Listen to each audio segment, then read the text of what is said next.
Calling the meeting for January 2nd, 2025 to order. Please join me in the Pledge of Allegiance.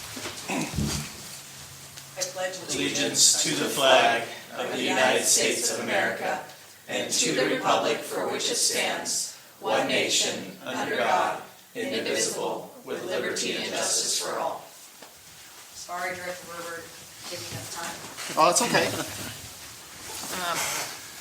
The records show that Director Owsley is joining us via the phone, Director Brar, Director Martinez, Director Berberg, as well as, and myself are all in attendance tonight, as well as Student Board Director Ashley Acton and Superintendent VanderYacht.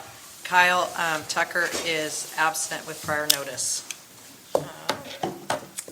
Is there any member, who wants to remove anything from the agenda to move to action items for further discussion? Consent agenda. Oh, consent. From consent agenda. Thank The you. consent agenda? The consent agenda does not require a board action. Any board director can remove anything from the consent agenda, so that if there are questions or there's a desire for discussion, it would be moved into action items.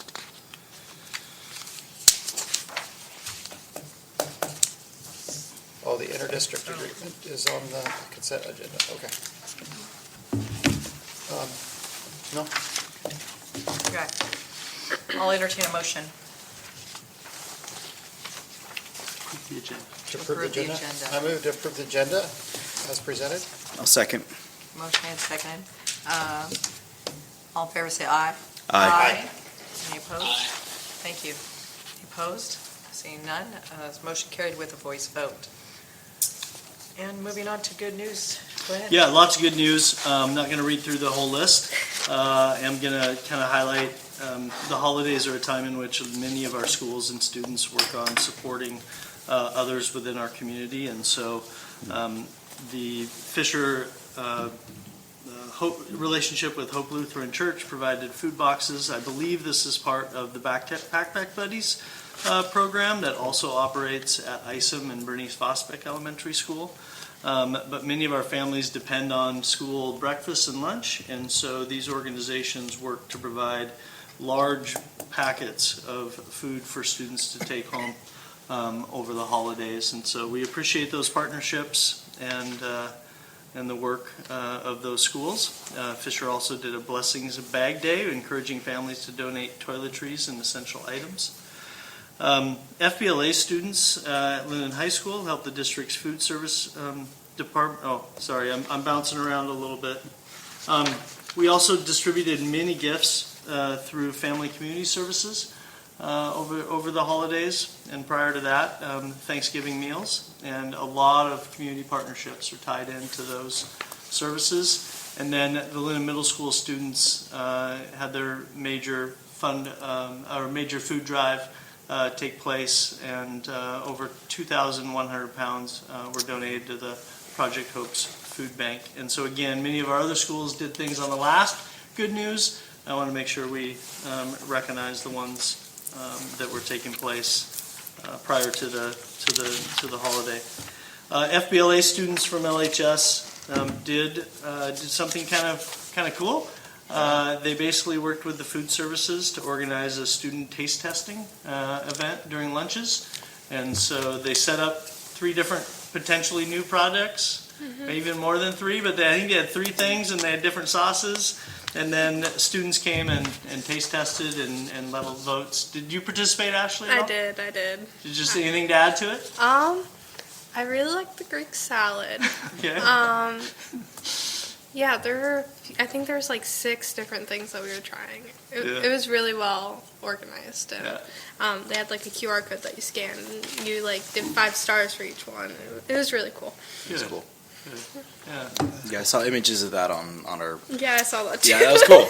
Very neat. Yeah. So. Yeah. Somewhat related, I just want to follow up. FBLA, the district received a $5,000 donation a while back from an individual, and so I did do a little bit of research on that.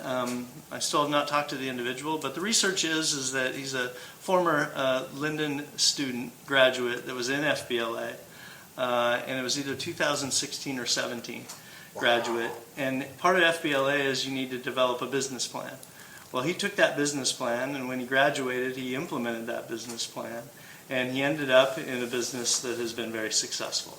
And so he gave $5,000 back to the FBLA program. Wow. And so those are goosebump kind of moments take place. And so he's currently furthering his schooling now, and with success comes the need for expertise in the area of HR. And so he's doing some further education in human resources as he's continuing to build a business. So pretty cool story, and I may continue to try to get details related to that story, but I wanted to share that. That's awesome. Moving on to meeting minutes. Meeting minutes are starting on page 5 in your packet. There's no corrections. I'll entertain a motion. I'll make a motion to approve the minutes as written. Motion made, seconded. Any discussion? Advisory vote? Yeah. Aye. All in favor, say aye. Aye. Aye. Any opposed? Motion carried by voice vote. All right, here we go. Annual organizational meeting. Can I read that little blurb? Sure. Okay.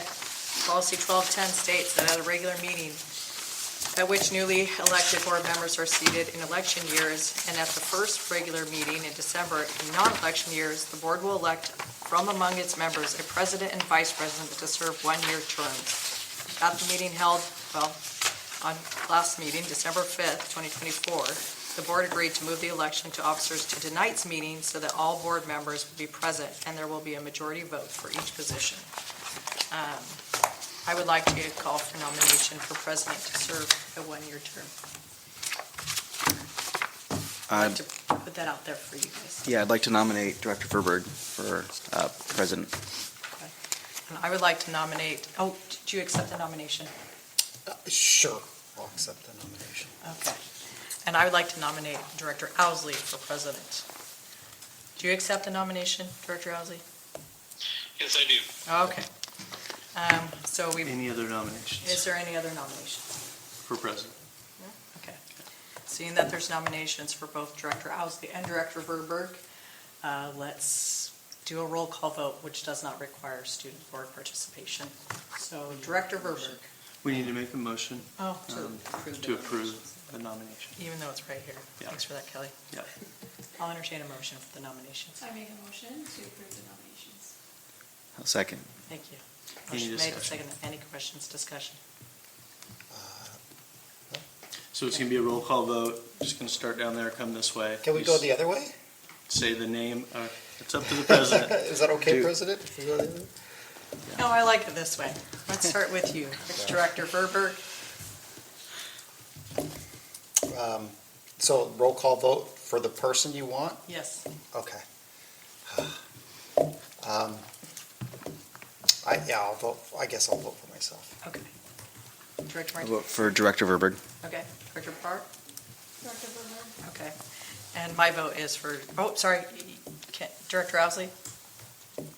I'll vote for myself, Director Owsley. Okay. And I vote for Director Owsley.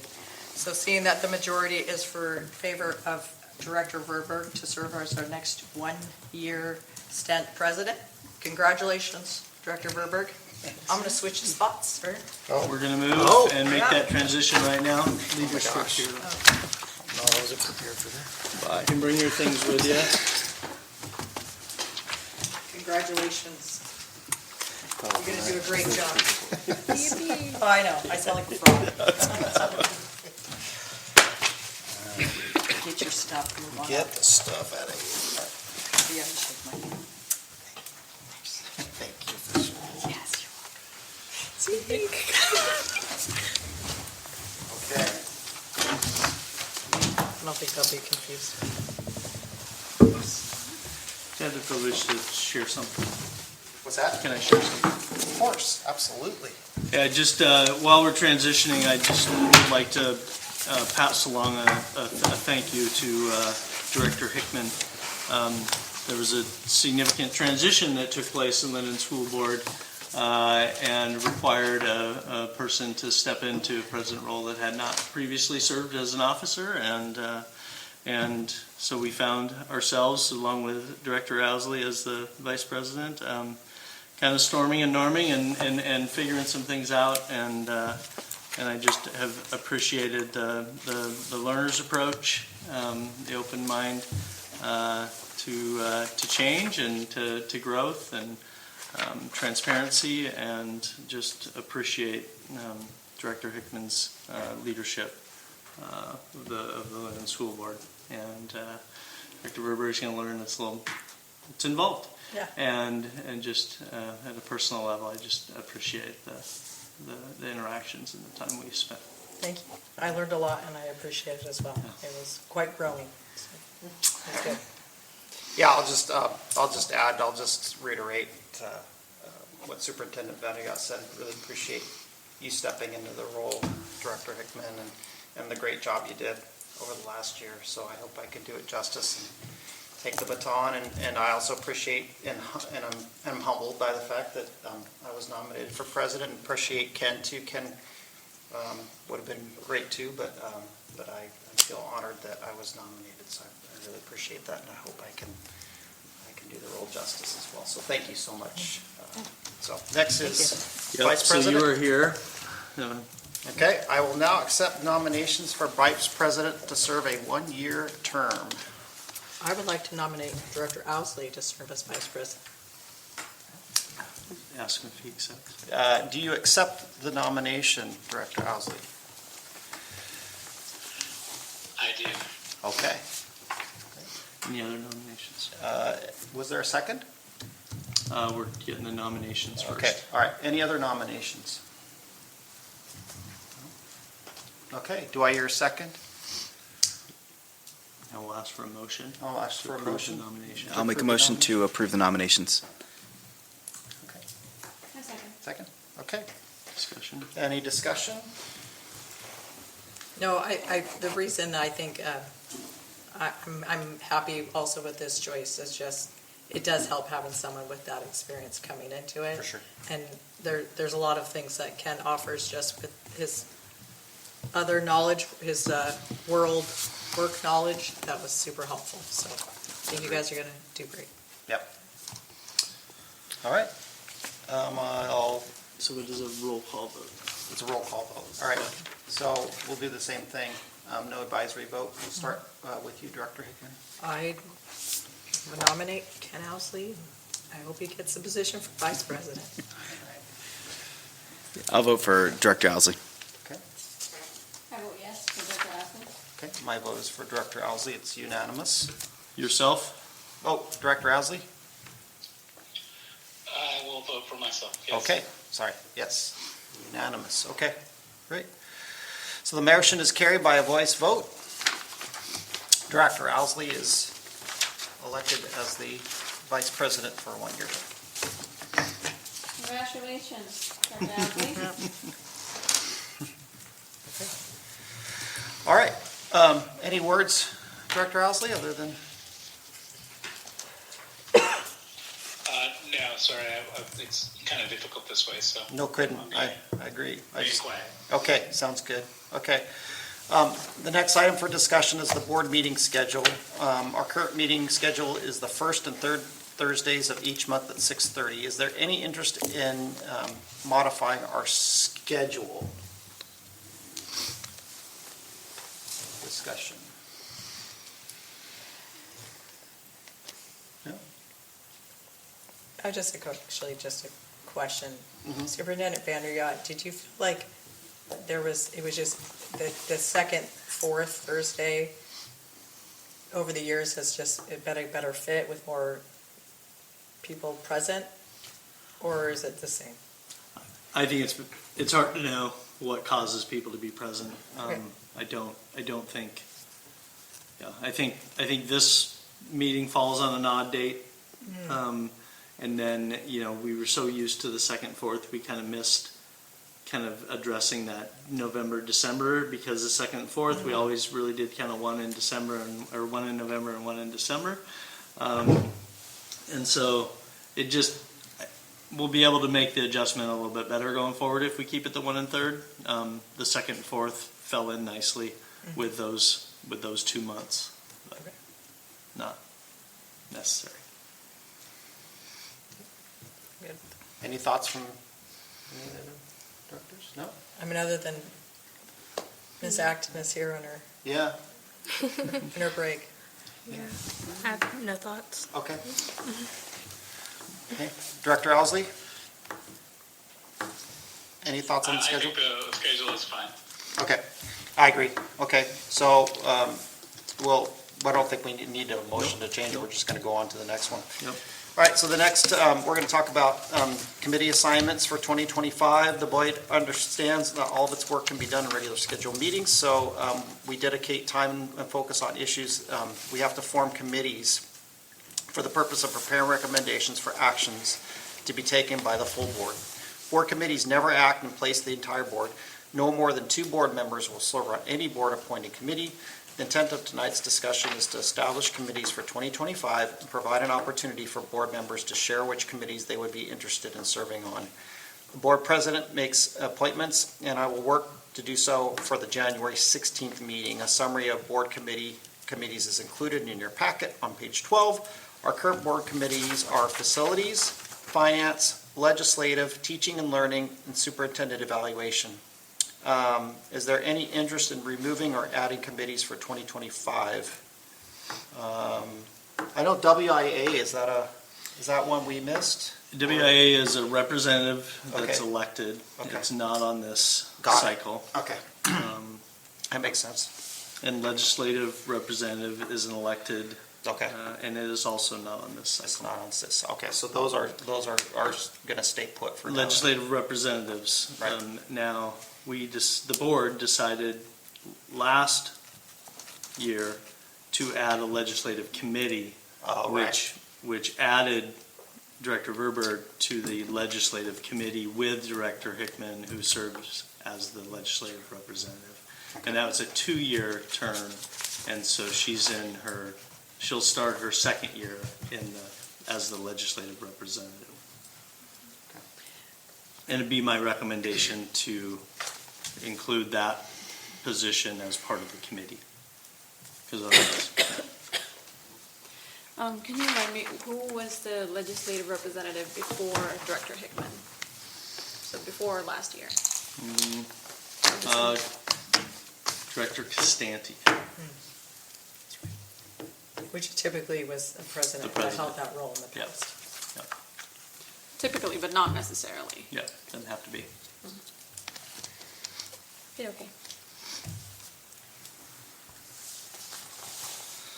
Since I'm down here, Director Verberg, Yeah. or President Verberg, yes, I would like to stay on the committee because I am the legislative rep. My other interest is teaching and learning. And for me, the thought process is kind of a closed loop system, and there was stuff going through legislation involving K-12 curriculum. It was just easier for my sphere to be on those 2 things, and then, Okay. I try to leave Julie alone because I'm not her boss, so Yeah, it'd be nice just to be able to reach out to Dr. Sure. Van Wyk if I have any questions, so okay, that's kind of my thought process around that. okay. Kelly's taking good notes, and so the idea here is okay. to express You're taking interest this. and where you want to serve. Okay. I'd like to stay on finance if possible. I really enjoy that. I'm open to being on a different committee apart from teaching and learning, although I really enjoy that as well. So I think where the 3 of us are entering into our second year here, and so I know there's plenty of time to work on some of these other committees, but it might be nice to have at least a 2-year stint on the same committee, if possible.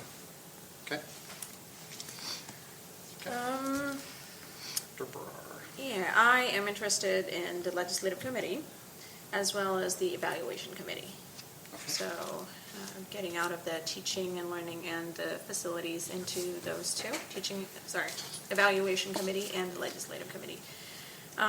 Just a thought process on the evaluation committee is during agenda planning and whatnot, the directors that spend the most time with the superintendent are like president and vice president. So personally, I would like to see, other board directors kind of to be on that committee to kind of give a perspective outside of that.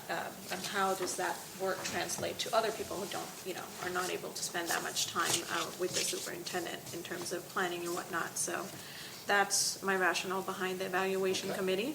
Okay. And legislative, just because there's a lot of passion, with the work that I've in the past year. I think it's going to be more effective to kind of join the forces there, where it's going to be more useful and effective. So those two.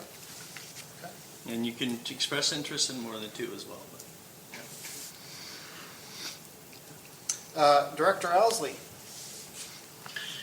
Yeah, I think for consistency's sake, I would like to stay on the facilities committee. That is something I enjoy doing, and is really something that I have expressed was a real purpose for why I joined the board, was to sort of advance the facilities and help improve the facilities through whatever means. So I'd like to stay there. Okay. And I'd like to stay on the evaluation committee as well. Okay. If that's acceptable to the president. Okay. Thank you. For me, I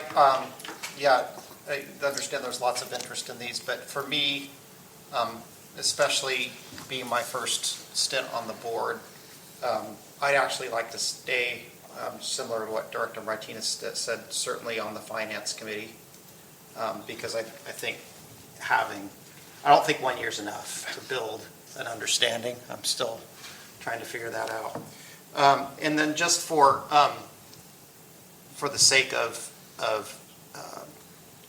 consistency, I would like to also stay on the legislative committee for now, and just so that Director Hickman and I can continue our work. And then, but those would be my two choices, top choices. Later on, I wouldn't mind serving on the facilities one for future, but yeah, those are my choices. Okay. Would it be appropriate to share concerns at this time? I think that's fine. I think that I agree with, I think it was been nice to work with Director Verberg because he has background knowledge since he does this for a living. But also I think it's really important in the process of how we address legislative issues. And if you were to be making a decision and it was to come down to who serves in that legislative role, I think we've done a good job with the process of it, as opposed to, like Director Barr said, the passion that goes along with it. And so I think that there's a certain level of engagement and how it's done that has to be done well. And so making my case for myself serving on that. Okay. All right. Any other words or discussion? Nope. Just, I guess, in the monologue that was,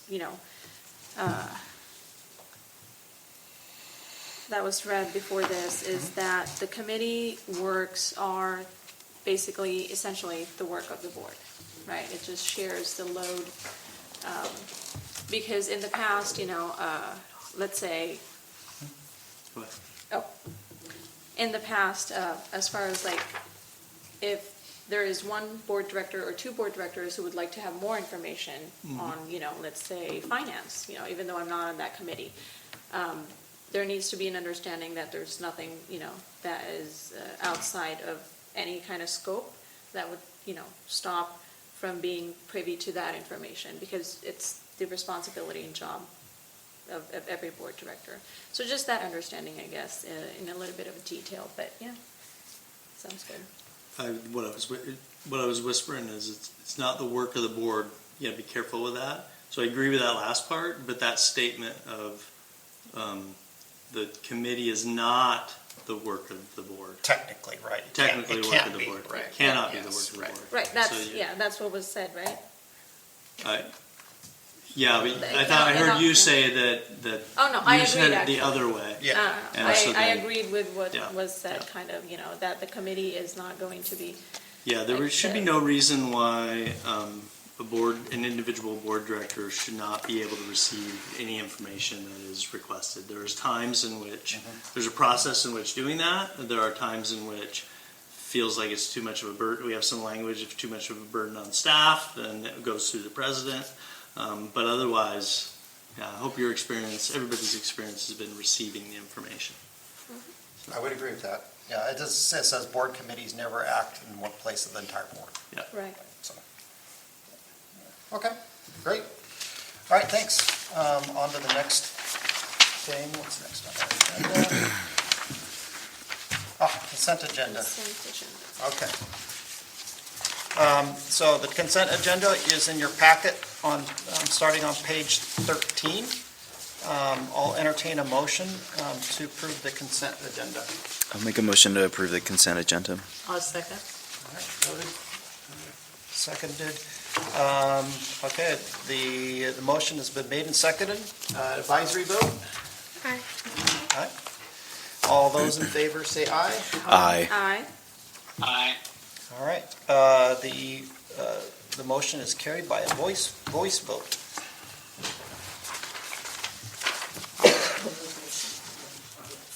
Okay, so that's next on the agenda. I was just informed there is nobody signed up for information to the audience. So we'll move on to agenda item 8. Next on the agenda report this time, I will turn the meeting over to Superintendent VanderYacht for the presentation of information. Yeah, there are two reports tonight. One is a superintendent's report, and the other one is a finance report. And I believe I am going to go first. And so I appreciate this opportunity to provide an update tonight on Resolution 0924, which is the WIAA, a fair, safe, non-discriminatory practice in athletic extracurricular activities. Although there is a lengthy summary in your packet, I thought it might be good to summarize and respond to any questions directors may have, and I believe Director Brar may be prepared to share some things as well. So some background. In this past spring at the 2A Girls State Championship, the 400-meter race, a Linden athlete participated in that final. That race was won by a transgender female, which created some energy at the event itself and energy following the event. And so in the summary, if you don't mind, I'm just going to read the one paragraph that I spent some time writing, and that is the background, and that is that the WIAA Handbook 1816-0 Gender Identity Participation currently states all students have the opportunity to participate in the WIAA athletic and or activities in a manner that is consistent with their gender identity. This issue is complex and requires care for all students and respectful dialogue. The fairness, safety, integrity of girls' sports is important. The debate often hinges on the balance between inclusion and fairness. While inclusivity is important, challenges are created when it comes at the expense of fairness in athletic competitions, particularly female sports. There are physiological differences between biological males and females, and these differences create advantages for biological males in many athletic competitions. The current position of WIAA is that their policy aligns with Washington State law on discrimination in public schools and Title IX federal law requiring equal treatment for all participants. The resolution, and then by the board on June 20th, and the subsequent letters that were sent to WIAA and the three legislators are official positions of the school board. They were discussed in open meeting and voted on. I have appreciated. The one resolution directs the school administration to work within the WIA amendment process to make a proposal to change WIA's policy. And so I have appreciated the support of the board and the individual directors throughout this process. Again, the written summary is extensive, but I felt, and Director Hickman, as president, agreed, that a review of some key activities, milestones, and some anticipated next steps might be helpful. And so, in late August or mid-August, late August, I decided that the best approach to address this would be through a superintendent group instead of athletic directors, given the sensitivity of the topic. And so, with Director Breyer's help and some others' help, we reached out to as many superintendents who would be willing to participate and began developing a group of superintendents with a first meeting scheduled for September 5.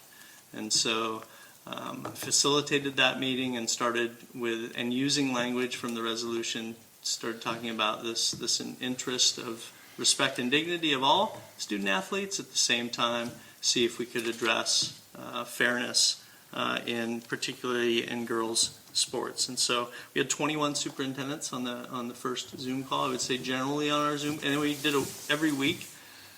We met until we actually had completed kind of at a spot where we felt like the amendments were at, where they're ready for submission. We changed it to a 2-week meeting. We typically have 12 to 13 during those early meetings, and now we're down to maybe 6 or 7, and we meet every other week and check in on some of the different activities. So that first meeting was held on September 5. And for that purpose, and again, there's a summary that talks about a lot of the steps that were included through all of that time. The deadline for submission of the amendment was October 11, and so on October 10th, I submitted an amendment proposal to WIA. You've had multiple times you've received a copy of that. It was presented on October 10 to WIA, and then they determined, because of the sensitivity of the kind of the topic, they wanted an opportunity for people proposing amendments to present the amendment to the full membership of WIA voting delegates and their league presidents and their officers within the WIA. So on December 10th? No? Yeah, December 10th.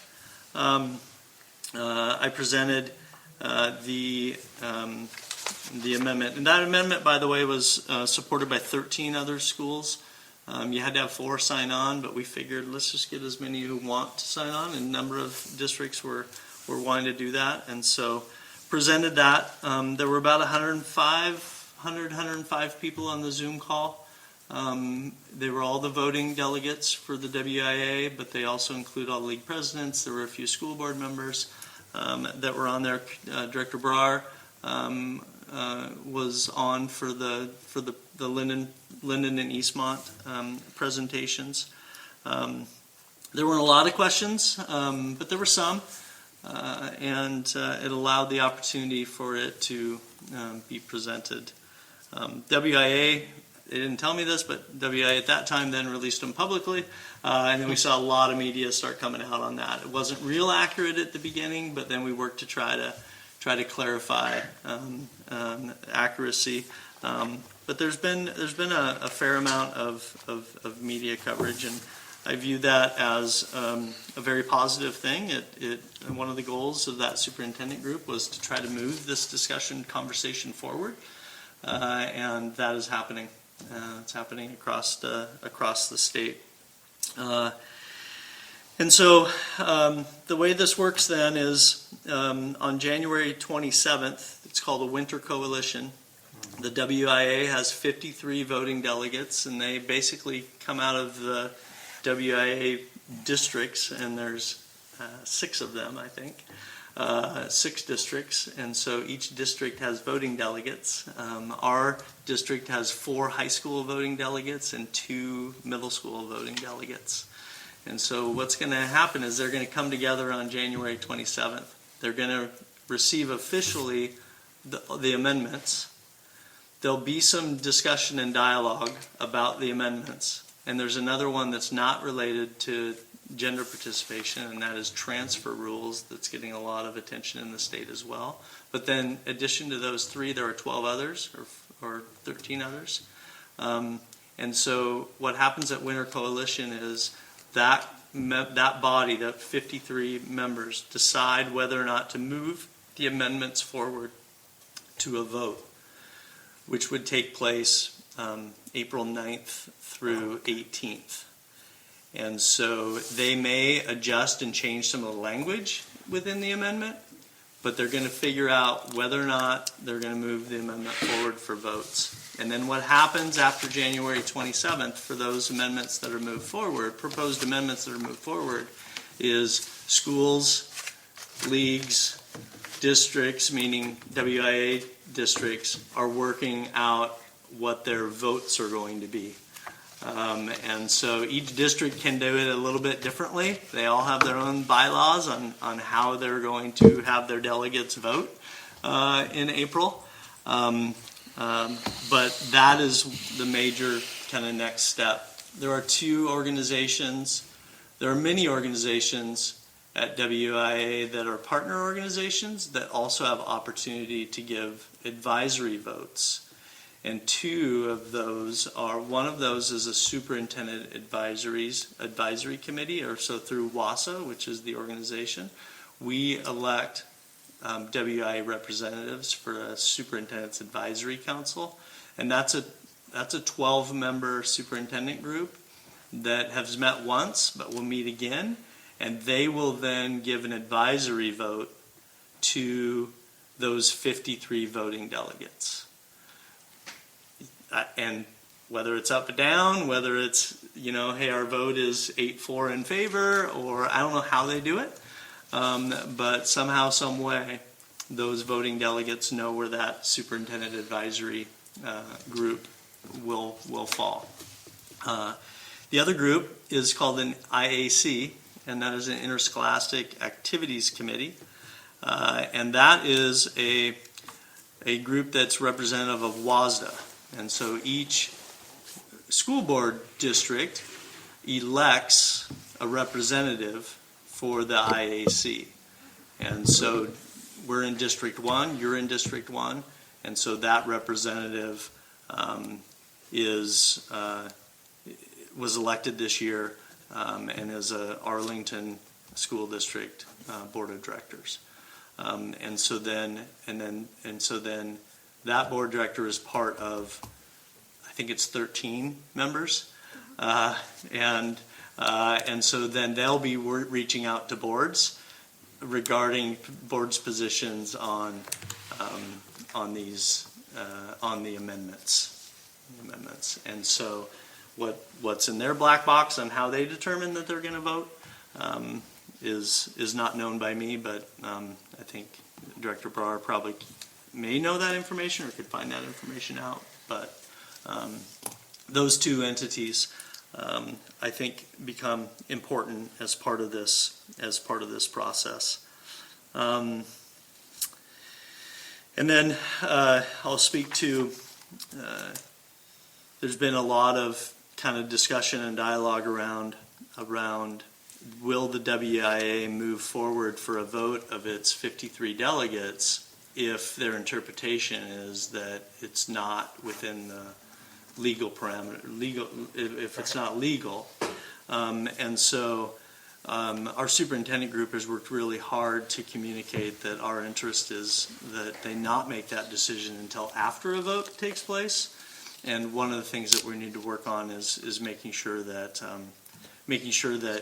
there isn't, that statement being made out there that gets then delegates to do their vote based on, whether they think it's legal or not. WIA has admitted that there's recognizes that there's a lot of fluidity in the federal government. And then, as I've shared with the board today, we do now have two bills that are filed.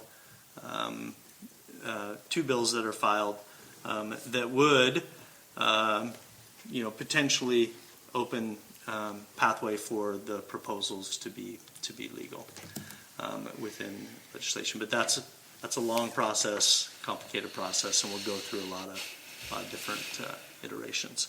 And so I'll pause there, and Director Brar, anything you want to add to that? And then I think it'd be good for some questions and answers. I think it's a serious thing. Well, that was a lot. Hope you guys were prepared for that. Thank you for all of that information, Superintendent VanderYacht. I would just like to add that the January 27 coalition is going to be a Zoom meeting that will be live. So is that on YouTube? Live streamed on YouTube, On yes. YouTube, right, yeah. And that's how it has been in the past too. So, because I had interest, just like attending the December 10, to also attend as an observant, again, passionate in this work and kind of just to see how the process, goes on within that. So it's great that's live.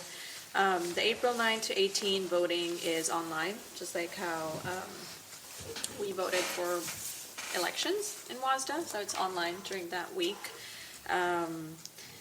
And Superintendent VanderYacht mentioned about so in WASDA we have committees, right? So we've got legislative committees, this is the interscholastic committee that will have an advisory vote. And my goal is to, I've met with Superintendent VanderYacht a couple times in the last week. So the goal is to tap into that because if there are, if that committee doesn't know that they have this authority and then they have to do, they have something that they can contribute, as far as an advisory vote goes, then that's an opportunity, to let them know of that. I think the most important thing that I would like to discuss and put forward before the questions today is, as Superintendent VanderYacht mentioned, that the narrative that is being spun out there is, and we've heard this ever since, is that the amendments are against the state law, even if they are passed by the representative voting, we won't be able to implement them, because this is what our lawyers are saying. So, again, that affects negatively because you have, it's not proven yet. So how do we counter that? The best thing, the best way to move forward to counter that would be to ask for our district to have a legal analysis on the amendments. And that is in the light of that we have a new board council and their legal knowledge, is 100 out of 100 in the state, very respectable firm.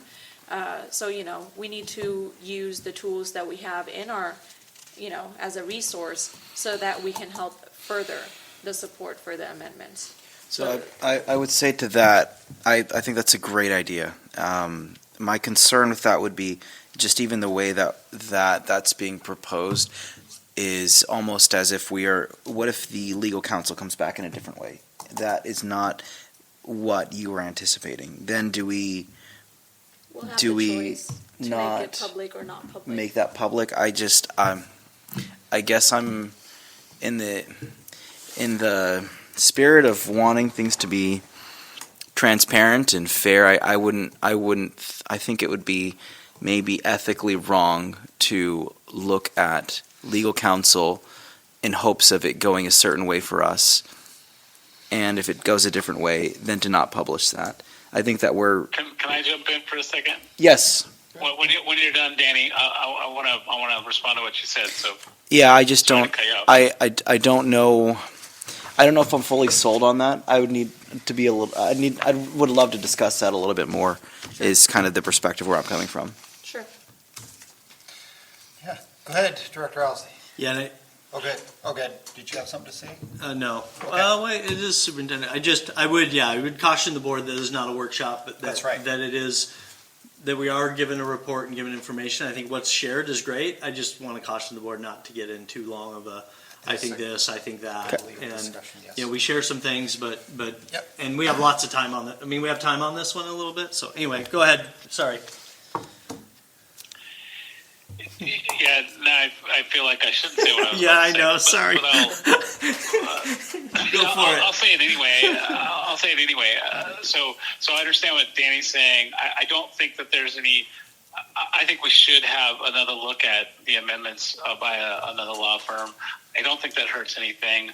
I believe we can do that in executive session. We did that work in executive session with Porter Foster Rorick. I've read through the analysis by Porter Foster Rorick many times. So we've already taken that action, Danny. So I don't think there's any harm in taking that action again with another legal counsel, just to get a second opinion, if you will. So that's all I really had to say on that topic. I agree with that. That horse is bolted from the stable, right? So, yeah, I understand. Superintendent VanderYacht, I have a question. So on the bottom of page 25, it says the WIAA's Interscholastic Activities Committee and the WIAA Superintendent Advisory Committee will be formally submitting advisory votes during this window. I plan to work through the structure of the SAC and encourage board directors to work through the IAC. Our IAC representative for District 1 is Sherry Kelly. Are you saying that that is an avenue then for us to approach her with our like what our boards, is that like That's a something good that question. Director Barr is saying? Yeah, that's Hey, what I said. Okay. Okay. Okay. Yeah. And I did talk to Chad Christopherson today, who's the chair of that, to try to, you know, and they're starting he's going to reach out to the members of Committees, that yeah. officers of the IAC. And I think in the past, I remember emails being sent out to board directors from people who filled these roles in Yeah. terms of wanting to give input. And so that's my prediction, what will happen. Right, yeah. And I know our representative, so there's two. I know at least one of them, so at least for our DA1, you know, if I have any updates, I'll let you guys know, yeah. Okay. Yeah. But yeah, that's one Question? avenue, yeah, the IAC. I'm sorry, and who is so that's the IAC. Explain to me who the 12 board, what's the other one? The 12, SAC? the SAC. So that's the superintendent's So that's the advisory. superintendents. Okay, Yeah. I got those, okay, got it. So if I really have a strong opinion about this, Yeah, I can give my strong opinion to WIA through a letter, but I also am a part of an Yes. organization that has an advisory vote that's right. that carries probably some weight among athletic directors in the state. That's right. And superintendent advisory vote does as well. Okay, But got it. It's complex, so it's divided into like 6 districts, and then districts have their own bylaws, their own constitution, their own executive board, which you will be surprised at how many people there are on that executive board. And then there's other honorary members. I think there's a Washington Association of School Athletics officials, you know, also Oh, that get an okay. advisory vote. Okay. So it's kind of pretty complex, you know, understanding it. But yeah, essentially the buck stops at the 53 voting representatives. Right. How they will vote, and kind of, you know, there are some works happening in tandem as well that, you know, we'll get to know in the coming months as far as how it's working on. Sure. Yeah. Where things are Because headed. whatever we submit, it can be changed at the coalition if the 53 voting members see it fit, you know, to change the language. So it's Right. really on them. That's what the coalition, the January 27 coalition is for, is to debate. You know, they could say that, hey, we like one over the other, so can we maybe, you know, request, you know, either to withdraw and then put all of our weight, you know, behind one. So those are the kind of conversations that you would expect to happen during that coalition. Yeah, I don't know if there's any questions. I just want to say a few things. So starting kind of broadly and funneling down, I'm really thankful for a lot of reasons. I'm really thankful that we're at where we're at. First, I want to thank the rest of the board members for taking this issue on. I think that took some courage for all of us to vote on that resolution last summer. And all of us, have been engaged in this process. The second thing I'm thankful for is just the work so it's been a bumpy road. I'll just say that. It's had our fair share of consternation over this, but you know what? I do want to extend some deep gratitude for the work that Superintendent VanderYacht and Director Burr are doing on this. There's just a tremendous amount of work that's gone into this, and I really believe that we need to give credit where credit is due. And I think it's despite all the bumps, I think this is a great example of getting to a good place. I have no idea what the outcome's going to be. We may fail, but this is worth it, in my opinion. And so, I just want to extend that appreciation. And as I've said, we have a gift on this board because all of us, I think, want the same thing. We're all in the same place on this particular issue. And ultimately, it's about dignity and respect for everybody, and allowing participation where it can. It's about safety for our female athletes and fairness. And so, and I also want to thank Ashley for some of the work that was done earlier, engaging with students and parents. That was fantastic. So everybody, I think we all deserve a round of applause for everybody.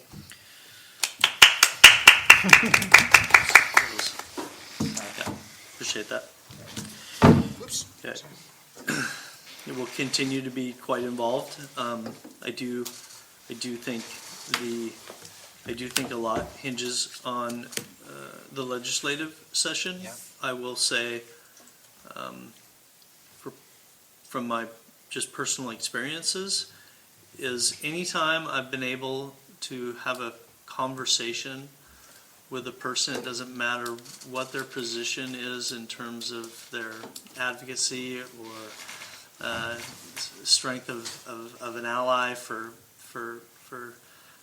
transgender student athletes. No matter where somebody falls, if they're able to have a conversation, they are able to recognize the complications and the importance of the sensitivities to this, and so I'm really working to try to get those conversations at key levels, because if people don't think about a lot of advocates for kids, including myself, and then for transgender student athletes or people who fall in marginalized groups, are going to, that's going to be at their core.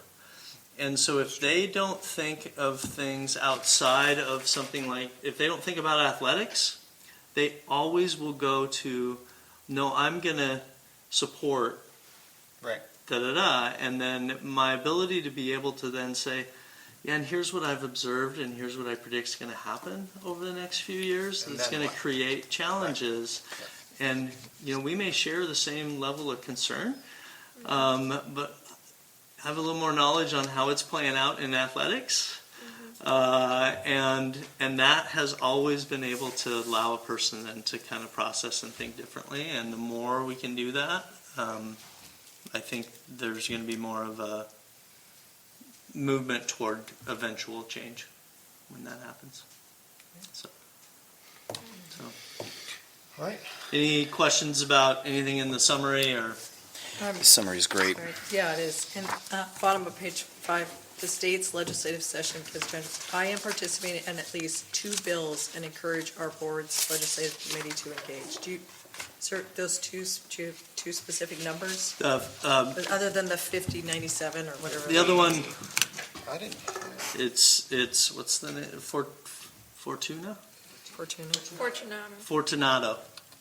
Fortunate. Yeah, that's I think it's like 5001 or 5002. Yeah, Okay. hold on, I got it. All right. I hope I'm wrong. Okay. Perfect. Thank you. I can tell you that. I had it somewhere. 5012? I had them both, 1 and 2. Yeah, there's a 5012. I think that's the Fortunato bill. Thank you. Yeah. And again, I gave some editorial in the email. I'll leave it at that. Those bills, they get filed initially, and then they go through a lot of iterations, and so I wouldn't just blindly support a bill, but be engaged and see the recommendation. We're seeing a little bit more support, and I want to clarify. Oh, sorry. I want to clarify the two amendments with the board, and so. The amendment that Linden is considered the sponsoring school that has the 13 is a 2-category amendment. Right. And so one category is open. So it doesn't matter what gender or sex or your identity or expression is, everyone is welcome to participate in that open vision. Boys, girls, transgender, and the such. The other one is female forward, protecting the original intent of Title IX, and there are limitations who can participate in the female. So there are 2 categories. So every sport is going to fall under the open or the girls. That's Linden's proposal. The other proposal takes what we currently have, and that's from Eastmont, boys, girls, and creates a 3rd transgender category. And so just wanted to make sure that there was that clarification with our board directors. It is not easy to follow, and then both amendments are using the term open. And so it gets confusing, and a lot of the early media coverage confused the 2 amendments. And so we are doing some work on trying to clarify the language a little bit within that. Okay, so that's my report. Any other questions? Oh, I forgot one thing. Again, media headlines, right? They don't report the whole thing. So recently there was a headline saying, well, and this is a WIAA district director telling me, I don't think we need to do, this is going to solve on its own, or, we might not need to do this because I just read news that the Biden administration is rolling back on its guidelines and regulations. So I kind of looked into that, what the issued statement was from Department of Education, and it was just to clarify for anybody listening. It was so the regulations come in 2 parts. One was issued in April, and then the counterpart was the athletic guidelines, and those were still in process. Those were not yet issued. So what happened now is they just made the decision of we're not issuing it. That's it. So it was never there to start with, and they just decided they will not. The athletic guidelines. The athletic guidelines, yes. So we are still, well, depending on whether you or not, you have that injunction for the Kansas court case as part of Moms for Liberty. The 2024 guidelines issued in April, effective August, are still there. So those haven't been rolled back. Just a clarification. And that bill was, for Director Tanya, SB 5012 for Fortunato. Right. Yeah. Okay. You said 5012? I said 501. Yeah, you're right. Okay. Yeah, I need to make an actual rather than just a text to myself. All right. Okay. All right. Great. Anything else before is it Ben next? Okay. We're going to excuse Ashley out there. We're going to steal her microphone. And Okay. Ben, you can come up and stand today. Still my microphone. Oh.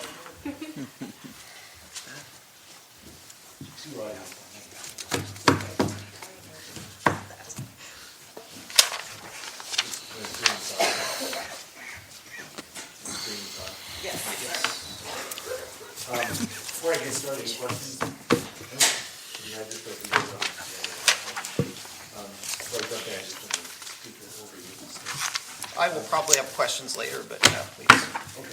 I have 4 main highlights I want to share from this thing. They're all from page 28 essentially. There's one from page 30, but on page 28, just pointing out, we discussed this table that I did earlier today. You can get a projection from us what we think we're going to look at for finishing for 24, 25. We usually wait until January to provide that, actually until the first meeting in February. We do it that way. But once we get our apportionment report from the state of Washington, which gives us a great idea of how much our revenue is based upon our enrollment as we close out or get into the fiscal year. So right now, we're waiting on that, and when we get that, we'll provide it early February, whenever the first meeting is in February. I will say though, David and I looked at the low list earlier today. We are looking very strong. That's the best way I can say it. That's great. We're likely going to finish close to what we budgeted, which was $5.7 million, which to go into 25, 26, having that kind of money in the bank is a good feeling.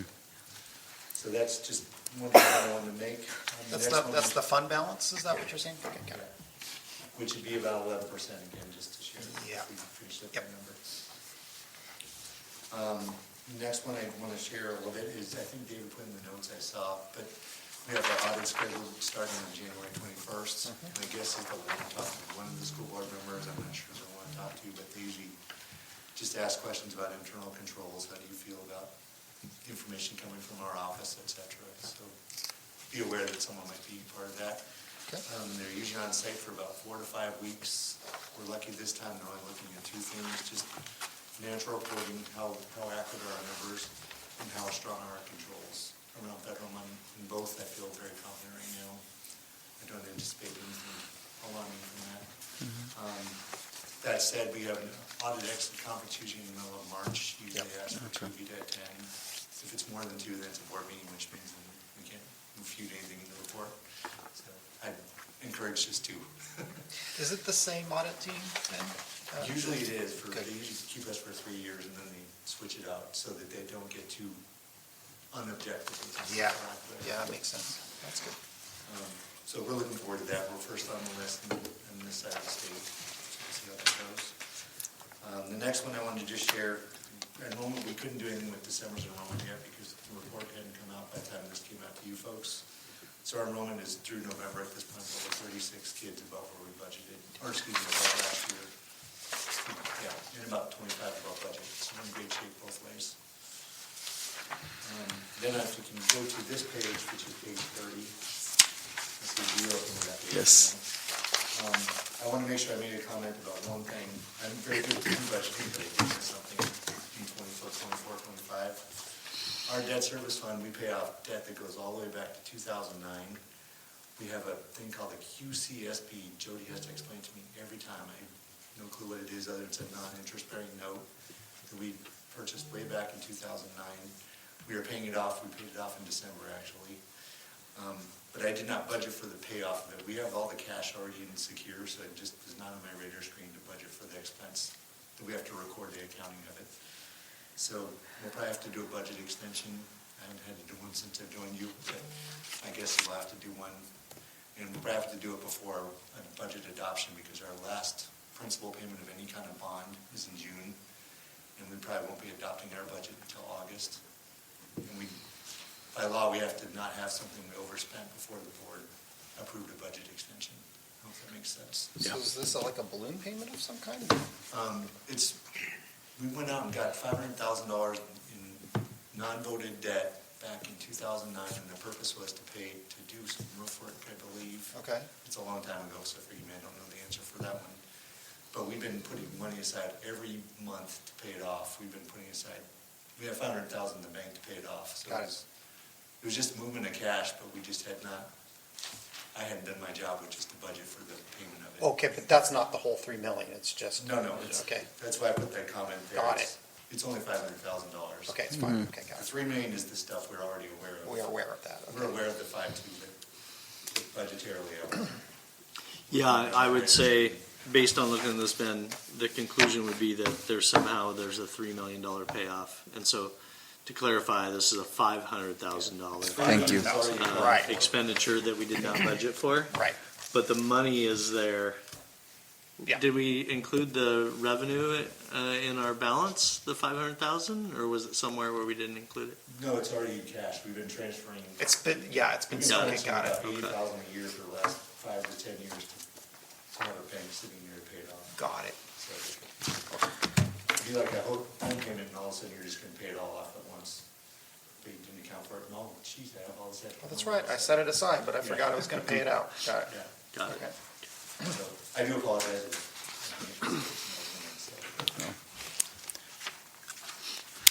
I'm glad you clarified that because initially I thought it was at 3.1. So That's what I that was thought. my Yeah, question. I think So sorry, I'm glad I waited. So I do have a question, general fund, and I probably asked you this before. So we have a $42 million encumbrance. What is that? So actually, most of that are payroll. It's payroll. It's just payroll. Between now and the end of the fiscal year. Okay, Yeah. okay, got it. So you're just showing it. Okay. And That makes sense. it's actually a true accounting entry. It accounts for all of our contracts that we Okay. paid for, basically, and says, you have this debt, so don't forget, or not this debt, this liability coming forward, don't forget about it. Right, it's basically just like a true-up, but, so basically what you're saying is, even with the encumbrance, we're 4.7 million ahead? on Right now, but as the year Expenditures? goes on, we'll be You're- opening up other POs. Yeah, they'll be, okay, got it. Yeah, Okay. All right, and it doesn't account for substitutes. We Oh, sure. spend about $2 million a year in non-contract stuff for staff, so that's not part of this mix. okay. Yeah, okay.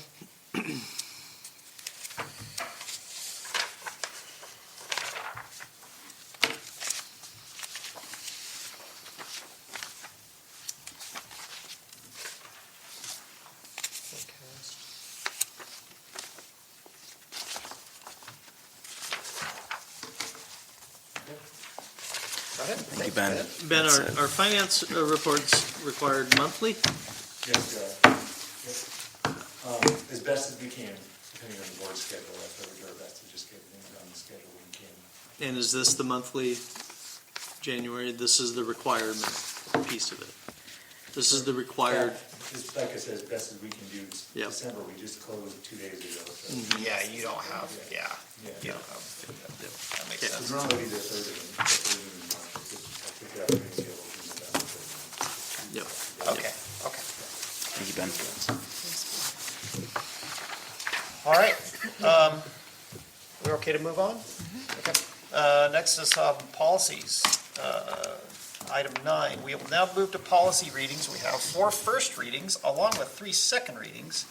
Superintendent VanderYacht will be providing the board with information about the proposed updated policies. I'll turn it over to you. Page 33, Kelly, correct me if I'm wrong. This one's encouraged. It is 1733, it's board compensation. There has been an expressed interest in the district adopting policy 1733, board compensation. This would allow the board members to receive compensation for their work as an elected official. The maximum compensation allowed by law is $4,800 per year. And again, the intent of first readings is to announce to the public that the board is processing something, and then to receive any information that may lead us to need to follow up with legal counsel. And so, in front of you is policy 1733. All right. Thank you, Superintendent VanderYacht. Any questions or discussion on this? Well, initially, when I saw this, and I'll be honest, I haven't looked at the WASDA's link to their model procedures. But initially, my gut reaction is, this is like that slippery slope argument of what we receive, like, we get reimbursed for things. And if it's 48 this year, I think for me, initially, when I took this role, it was like, oh, okay, this is civic duty, and I have a chance to be engaged in a system that held a lot of value in our community. And for me, just in my lifetime, just things I've seen when you attach dollars to it. And so maybe the model policy addresses, or the procedures of hours and what constitutes something that you could be reimbursed for, because I think all of us here have read for hours on various things, and we all have lives outside of here. And at least some of us have full-time jobs. I have a part-time job. And so I know what I can do in my little world.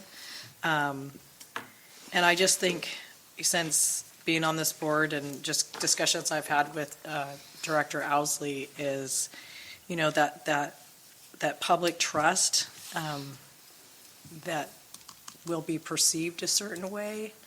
So those are just some initial gut issues I have with it. And then just what does oversight look like for that, and just, paying out more resources. Yeah, and so, yeah, that's just, I don't know that I have a questions, except for maybe did previous boards kind of look at this policy and want it to be a thing, or, and what did that look like? So, yeah, that's all I got. Director Martinez, any Hey, thoughts? this is. Oh, go ahead, Ken. Oh, sorry. Jump in. Director Owsley. Yeah, I was just going to say, I think this is an important policy to put forward. It doesn't really obligate anybody to take any money. It's limited to $4,800, which really, if you just sort of round that up and then times it by 5, that's $25,000 in a $60 million budget. It's not a huge amount of money. I would ask you to look at what other around the county, city councilors, county councilors. Whatcom County council member makes about $77,000 a year they are considered a part-time or half-time position. So they're actually, the salary commission at Whatcom County is thinking about transforming those county councilor positions into full-time positions, which would cause that salary to double. It also comes with health insurance. So I think the $4,800. I hear what Tanya's saying, but I think what we're doing here is pretty limited. I think there's also a legal concern. I'm still not 100% clear, and maybe the superintendent can weigh in at this one or at the second reading about whether we can actually give ourselves this money, or if we have to wait until after our term is up. So I just don't think it's material. I think it's helpful. There's a lot of work that goes into this, and so I'm kind of in favor of at least putting the policy in place. It does require, of course, a resolution to actually sort of enact it. And then anybody who feels uncomfortable about it can always defer. So anyway, that's all I have to say on that. Thank you. I do have some information I can add. Yeah, Okay. there's no other questions from any of the other board members? No? I may have, but let's Okay, hear. go ahead. Yeah. So I did reach out and get some clarity on when it would take effect, and it is pretty clear that that it would not go into effect until a new term is begun by any sitting board director, and then as board directors come on, that would be their start of their term. They would then be able to receive the compensation. It got a little bit confusing, but so no current board members would get paid until they started their second term. The board members that passed the resolution would not get paid until they begin their second term. New board members coming on would then fall within the new, if it were to pass and the resolution were to be passed, then they would be able to be compensated.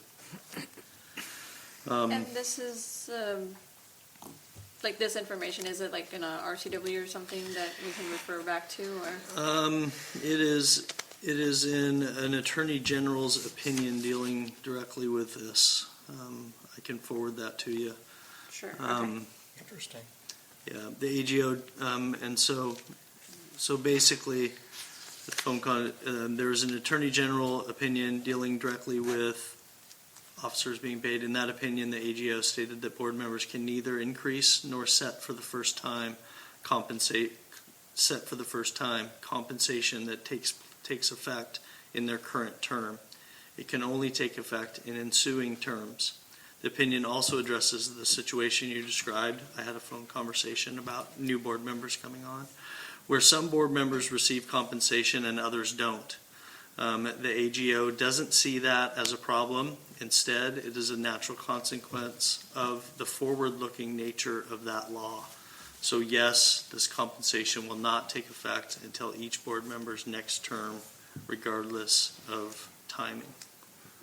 So to Director Barr's question, it sounds like there is an underlying RCW dealing with that opinion. Okay. Thank you. Likely 34,400, but, Okay, got it. or possibly the state constitution, Article 30. Okay, yeah, which you already mentioned here in the policy. Thank you. Just a quick question. Even I don't know much about this policy, but I do know, to answer Director Owsley's, I just remembered, I know Ferndale has a, something similar to this where they get paid, I think, $50 or something per board meeting, and that's just something I heard from a friend. The other question I have, it says such compensation will come from locally elected excess levy funds. Yeah, that's what So- my question is too, yeah. Yeah, it's my wordsmith right now. It's Yeah. working. So excess levy funds. So Yeah. does that mean that after everything is budgeted and, if there are any, if, that's a big if, if there are any excess levy funds, that's, what if there aren't any? Like, so that, I'm I'll kinda need to thinking- confirm this, Okay. but I would say that levy funds are often described as excess levy funds. And so we're okay. talking Right. about Okay. we're collecting just shy of 10 million, I think, this year. It would be come out of that 10 million. Okay. So Got there's it. no Can't like be- hierarchy to that of, okay. No, it Yeah, would, that's correct, Yeah. Superintendent VanderYacht. I spent a lot of time looking up and trying to understand what excess levy funds. It's a bizarre phrase, but it basically just means the levy funds that we raise. It's confusing, but yeah, you're exactly right. and in that, some of the research I've done, in that budget resolution that would be passed probably in August, is where there would be a term that funds coming into the district would be used, and there would be a line within that. And so you wouldn't have this standalone resolution around board compensation. It would be about the budget adoption resolution. And so we have some templates for that. And this is work that is done with Garrett Williams, as serving as board counsel. Yeah, so that answers my question. I guess my big question is, where do these funds come from? And so just, I'll just provide this makes me uncomfortable. I know it's 25K, but again, this is coming out of essentially our general fund, right? How many paraeducators is that? I mean, and so I think of it in those terms, and I would hate to see us take compensation, right, and then be in a budget situation somewhere, even for a future board down the road where we're making tough decisions, and we can't hire, a paraeducator, a much-needed paraeducator, because we're giving the board $25,000 on a whole. So that I just a bit uncomfortable with it. I think, if I just jump in, is that, again, this is a first reading. Yeah. Right. These discussions are good discussions. At the time in which the second reading comes, Yep. there's then an opportunity for this discussion Sure, and dialogue, sure. and then there's a vote. Yep. Right. And that is where that determines. I would say there is the possibility of adding a disclaimer that during financial, there's language in some of our contracts that talks about financial hardship of the district, and that may be a time in which it's not allowed. So any wordsmithing or questions to come back before second reading?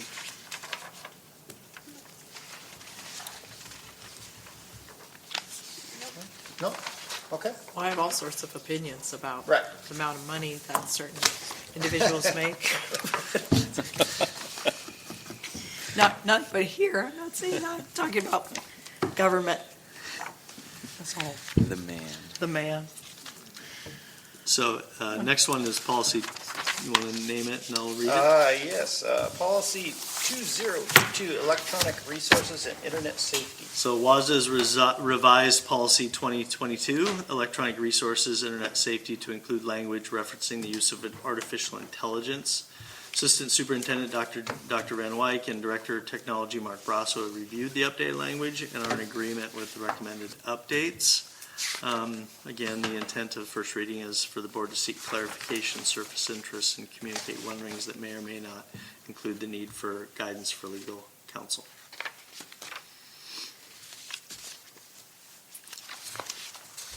We have I forgot what the program name is, if you can help remind. Is it called Gaggle? Gaggle? Gaggle, okay, yeah. Would you be kind enough to describe it again? Like, what does Gaggle do and? Students who receive an account through the Linden School District, to use our MSN, use software that we purchase, have to log in using a username. And then if they're students, then their activity on computers is monitored through Gaggle, and they use AI to cue into keywords that alerts a human in New York, and then that human then responds back out to the district depending on what level of concern that human determines based on the review then of the activity that student is engaged in. Does that help? Yeah. Okay. Does Gaggle, so how do we do, well, question would be, I guess, sorry, too many thoughts coming at once. Do we restrict websites? And if we do, how do we do that? Is it through Gaggle as well? No, so we have a pretty robust, boy, now my name's, it's going to leave me. Anybody know the Firewall? It's a company. That a lot of schools use, and so it restricts websites. Yeah. As long as they're on the school network? No, on our wireless system, it restricts them. Doesn't it, if they have Not Aruba. No. if they have a school device, it restricts them at home It too. restricts them at home as well. Yep. Okay. And sometimes to a fault, from experience, sometimes, That's why I smile a little bit. It'll block, it's so blocky that it'll block things that, and I'm fine with that, but it'll block things that are even questionable. Okay. So this is an encouraged policy coming from WASDA, right? So it's not an essential, which means it's not connected to an RCW, any kind of statute. Am I understanding that right? If it's a question, I may need to find that out. I think it. Yeah, I'm not exactly sure. It has been a board policy as long as I've been around with electronic devices. So what are we doing here? I mean, are we? We're adding artificial. This is AI. currently a policy. AI, okay. We're adding AI. AI, Yep. okay. Yep. Just Right, basically, that's the one in the 1, red, 2, okay. 3, 4, Yep. 5, 6 words, Okay. basically, Yep. right? Including appropriate use of artificial intelligence, okay. Yeah. Well, my question would be like, how would we put parameters on appropriate use of artificial intelligence? That is my question. We attended a lot, well, you attended quite a few of those, right, Director? Marquez? Yeah, Do you have any thoughts on that? there's a lot of different ways. I think Oh, yeah. the schools are already implementing certain ways of doing that. So I think updating the policy just makes sense too. Yeah. To AI, update what if they're schools are using doing. Chat GPT in Yeah. any of our devices or in there, and they're searching Copilot. for Still under Gaggle? murder, how to make a still- murder, Yeah. Yeah. it would alert thing. There'd be restrictions on that. Okay. Yeah. And so then, and then any software access that we provide to people has to meet some strict safety guidelines Right. in order to come into our system, and that is for system security. And so there has been a request from Mr. Owsley for a little bit of a summary, a report on kind of how we are doing in terms of blocking and keeping the environment safe in there. You want to add to that, Mr. Owsley? Yeah, I just think that if I put my IT hat on, I would like to get some sort of I don't know, more in-depth and more IT-ish report from Mr. Brasso on how they're doing these things and how really answering some of the questions that people are asking here. And maybe if it pleases the board, I can do some of that work sort of outside the board meeting and provide a report back, similar to what we did with sort of the curriculum, right? Some folks went off and did a bit of work to look at it and reported back, hey, I took a look and it looks pretty good. So if it would please the board, I'd be happy to do that work if it's superfluous, and that just means extra or unneeded. For those of you who don't know that, that's a little joke there, by the way. Nobody's laughing. I laugh. If that's unneeded, I don't need to do it, but I find myself interested and wanting to put my IT hat on and hear from Mark about how we're doing all these things and what tools we're using and how secure and robust those things are. So, Yeah, Director Owsley, that's definitely your wheelhouse, so I would say that would be very beneficial for the board. And appreciated, yeah. And Yep. thank you, yeah, for taking it up. Just one other question. Does resources include curriculum? Like any curriculum that we would have electronic, would that come? Yes. Okay, thank you. Okay. Okay, we ready for the next one? Yep. All right, first reading, policy 3414, infectious diseases. So WASDA has revised policy 3414, infectious diseases, to update terminology and provide general housekeeping based on recommendations from OSPI's Health Services Department. The district's head nurse, Kathy Dotson, has reviewed the updated language and is in agreement with the recommended updates.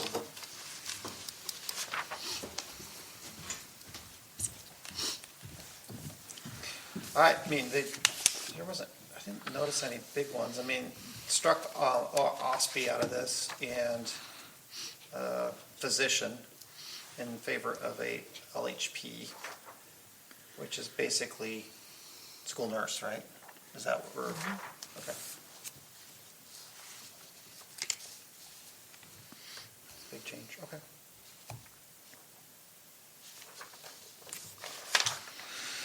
Any other questions? Oh, you know how I feel about certain infectious diseases. Yeah, You know, I guess my only hope is that if there was to be any amended language, you know, because the WIAA requires all minimum health and safety standards to be, that need to be met by the state, like it's just very like vague. But my hope is that just if we were to have to like close a school, if there was like hopefully an identifying amount of time, you know, as more information's gathered, to just have a place for like stakeholder input in it. I don't know. Is that anybody else feels about Yeah. that? given past experience, I Yeah. wouldn't be opposed to that. Yep. Yeah. Use language like maybe it would be the interest of the board. Right. Yes. I mean, To provide Yes. opportunities to allow from input from stakeholders in the Yeah. community. you may or may not be given that opportunity, even if it's in your policy. Sure.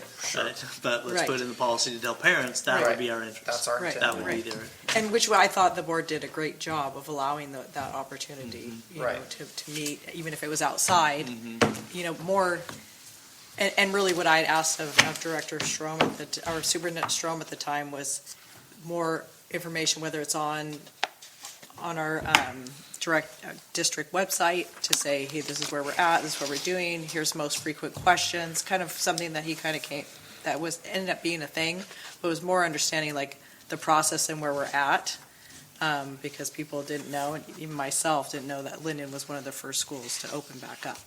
So, just for more for like information for people out there, just. Yeah, sorry, I don't have the language. Yep, we got it. That's great. Any other questions, discussions on 3414? Okay. First reading, policy 3424, opioid-related overdose reversal. I didn't know there was such a thing. But Yeah. WIAA's revised policy 3424, opioid-related overdose reversal in response to Senate Bill 5804, which amended RCW 28A 210-390 to mandate that every public school implement an opioid overdose policy and stock reversal medication. Legislation also required WASDA to update their model policy in collaboration with OSPI and the Department of Health. The district's nurse, Kathy Dodson, has reviewed the updated language and provided changes which are reflected in the policy being presented tonight for first reading. Do we know what's the nurses?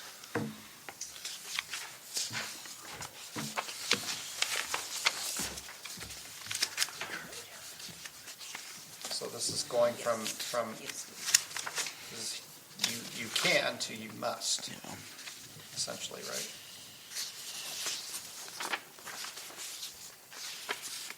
That's the authority.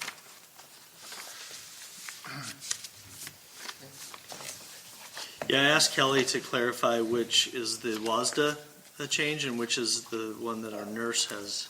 Oh, okay. I was going to answer Jim's question. Oh, sorry. Which is just that we used to have the reversal medicine available, but now it has to be available in each building.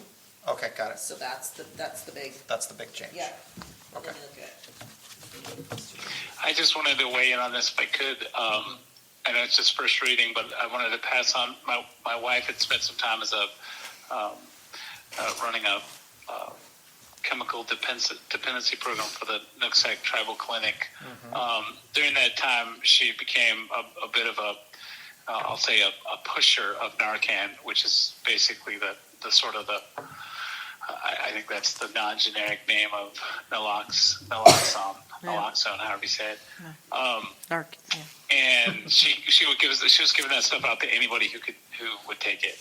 I mean, she wasn't administering it to people. She was giving the medication to people to have in their car or have where, because, and she and I chatted about this, but there really is no downside to deploying this. I think this policy is really good in that it sort of makes it more pervasive that this medication will be around. Not that we really have a problem, right? But you never know when you're going to have a problem. And so I like the language in this policy that sort of makes it more pervasive, and then also provides the opportunity for students to be able to administer it without fear of repercussions or things like that. Since it is quite, I don't know if you guys have done any reading on this, but it is, there's really no downside to doing this if there's a suspected overdose. So I think this is a good policy, and I'm glad we're implementing it. Yeah, but there's a new drug that they're lacing with fentanyl it's like a horse tranquilizer, and it's kind of, you get so many milligrams in a tablet that you think is something else, like Narcan doesn't really even phase it. So I don't know what the new policy, I don't know what our nurses know about or don't know. And like Director Owsley said, it's not an issue in our schools, but I'm just curious for my own, because I don't work in any field where we use that what are they using? Because I know they're just giving an insane amount of Narcan, but what are other alternatives that we have if For someone the really can't- fentanyl? For the It's not opioid fentanyl though, it's reversal? crank. Oh, got It's it. a horse tranquilizer, essentially. Oh, It's not, okay. it doesn't work like that kind of opioid. Anyway, just throwing that out there. I'd say that we are currently using Naxoline. Yeah. So the Director Hickman, were you asking what other places use for reversing the effects of tranq? Yeah. Because I think I think I heard you say that Narcan doesn't work on tranq, which is true. So you're asking what folks are doing for that? Is that what you're asking? Yeah, if you can find out, I guess I could do some more digging too. Would you add it to this policy? Probably. I mean, Okay. if there's something we could get our hands on, if just in case, I mean, pray to God you never use anything like that, but So is that an opioid? it's not, No. it doesn't not an have the opioid. same receptors. That's why Narcan doesn't really touch it. Since this is opioid specific, Yeah. yeah. So I would think that Good if there, something comes out that, and schools are encouraged to carry and first responders are carrying, then. I don't, how do I know? Yeah, that's what I want to Right? know. I don't Yeah, know. Yeah. I guess I'll find out. I'll Great look. question. All right, any other questions or discussions? No? Okay. All right, so now we have a second reading. Policy 3-4, do I need to say anything? Just before? 3420, nope, that's it. It was noted during the first reading on December 5th that the word auto-injectors was mistakenly struck throughout the entire policy. The correction has been made and is reflected in tonight's second reading. Otherwise, there were no other inputs at first reading. I'll make a motion to approve policy 3420 as written. Second that motion. All right, we have a motion, it's been seconded.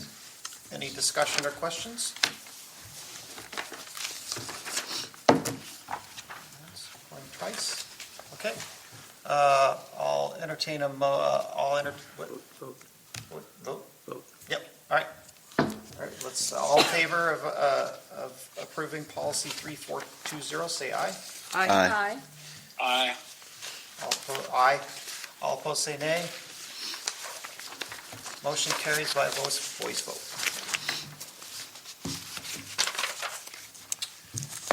Let's see, policy 5005, volunteers, certification requirements, assurances, and approval. This is another second reading.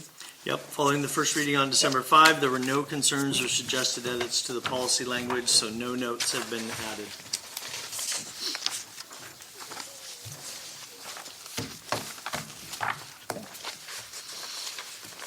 I'll entertain a motion. I'll make a motion to approve policy 5005, employment of volunteers, disclosure, certification requirements, assurances, and approval. Second. It's been a motion and a second. So, yeah, I'll take a vote. All in, or just, any discussion? Sorry. You're doing great. So, I forgot. You're adjourned. No discussion, all right. Director Owsley, you okay? All right, Yeah, I'm fine. all right. All those in favor, say aye. Aye. Aye. Aye. All those opposed, say nay. Motion carries by voice vote. 56. All right, policy 6600, transportation. Director of Transportation, oh no, that's different. Following the first reading on December 5, notes have been added next to specific language in the policy that was discussed by the board. And so on page 58, Director Brar has an interest in deleting "to" and replacing with "who knowingly and maliciously." Yeah, the reason for that would be that whole paragraph was copy-paste from the RCW, so Right. just kind of keeping the, I don't know why they wouldn't, why they would exclude who knowingly and maliciously. But for me, I think, if that's what the statute is, let's be more complete. So that's my only observation and suggestion. So I'm sorry, So I would do a motion. let's do a motion. Okay, I'll entertain a motion to approve policy 66. Actually, no, I think it's the No, right we way. can make part of the discussion, right? Yeah, Yep. okay. I'll entertain a motion to approve policy 6600. I'll make a motion to approve policy 6600. A second. Motion has been seconded. Any discussion? So how would it read exactly? It is a gross misdemeanor for individuals who knowingly and maliciously enter or remain unlawfully on a school bus? Is that the idea? Yeah. That's strange. I just don't know why they would take that out. Maybe, I don't know. I don't know either. I mean, these are just model policies from WASDA, but, yep, I just looked up the RCW because I was interested in something new, so that's what I observed. Do you want me to make a motion now? Yes. Or just- Yes. What is it called again? Amendment. I was gonna say modify. Okay. I make a motion to amend policy 6600 to change, under school bus trespass, to change the word to change the word to who knowingly and maliciously. Okay. ... Heard a motion? Second. Second? Motion has been seconded. So, can we read how that would go? Yeah, there's discussion right now. Discussion? Yeah, you can read it. So it would read, it is a gross misdemeanors for individuals who knowingly and maliciously enter or remain unlawfully ... Right? Okay. Any further discussion?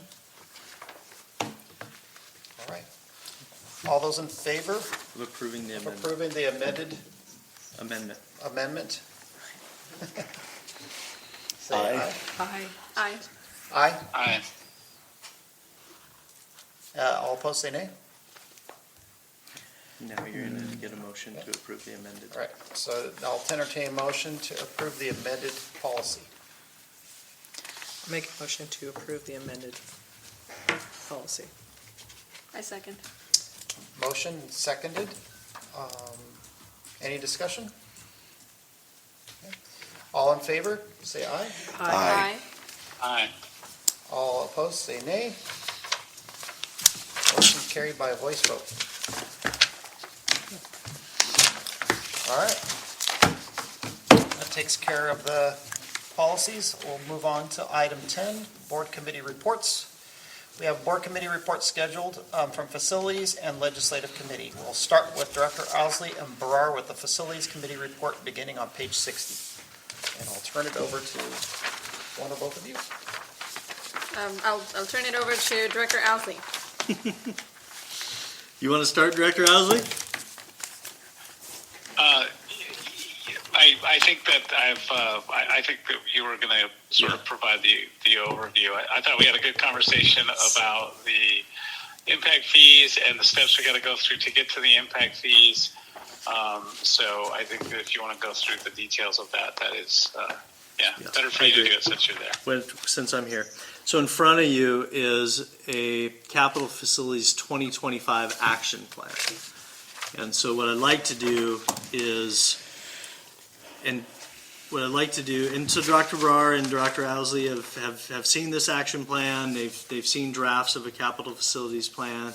And what I'd like to do is go through this action plan with the board to answer any questions, discuss it a little bit, see if there's any changes that are recommended as we move the capital facilities forward. And so, again, I kind of already talked about that first one. The Board Facilities Committee, Director Barrar and Director Owsley have met. We've met separately just because of our schedules, but have reviewed these documents.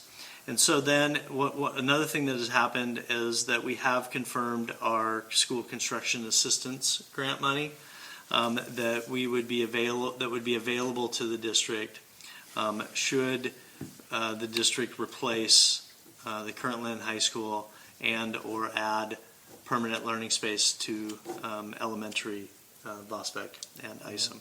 And so those dollar amounts have been updated, and the high school would generate $27 million, and the elementaries would generate $6.3 million.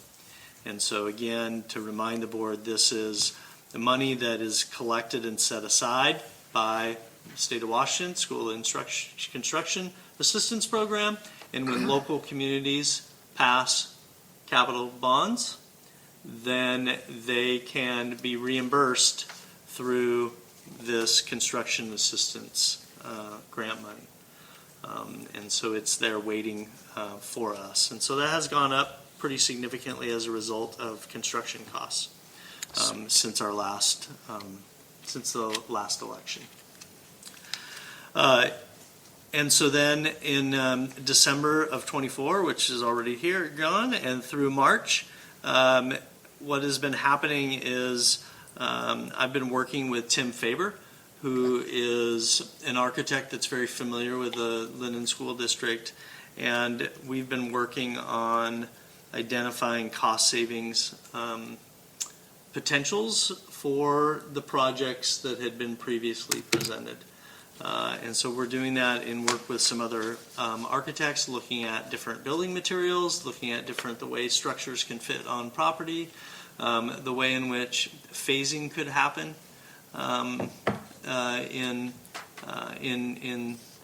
in meeting the capacity needs we have at in the district.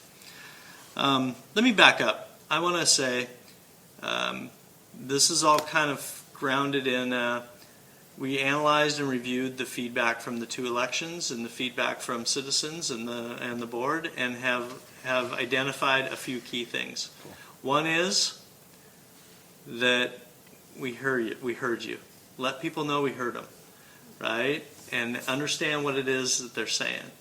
And so what they're saying is 2 things.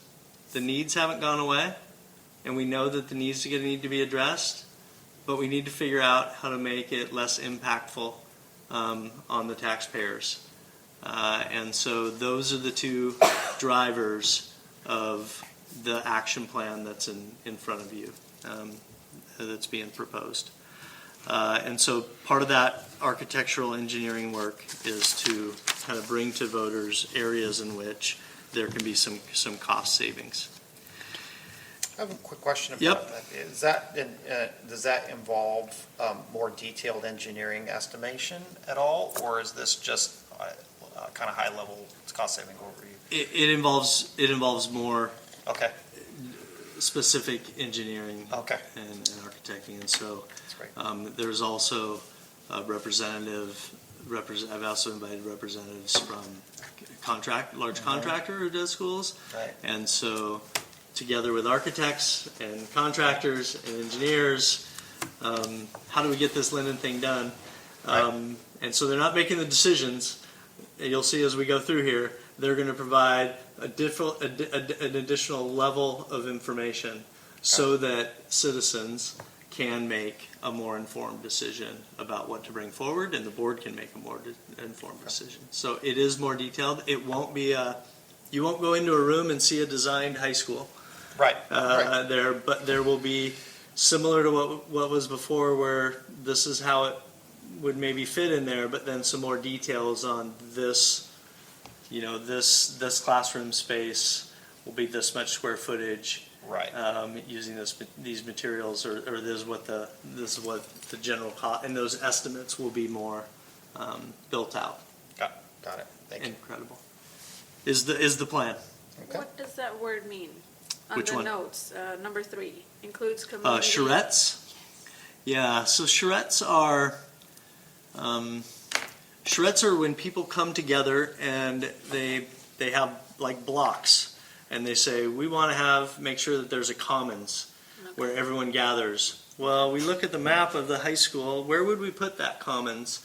And so one table may be working on that, a group of people, and then another table may be working on some other movement of Performing Arts Center or different things. And those are called charrettes in the architectural world. Breakout groups. Yeah. It's a new word for me too, a year ago. Okay. I would like to suggest to the superintendent that he not use weird words and instead just say breakout groups. Noted. And so feasible phasing options. Yeah. Explain a little bit more, and then I'll see whether, what question I have about that. Yeah.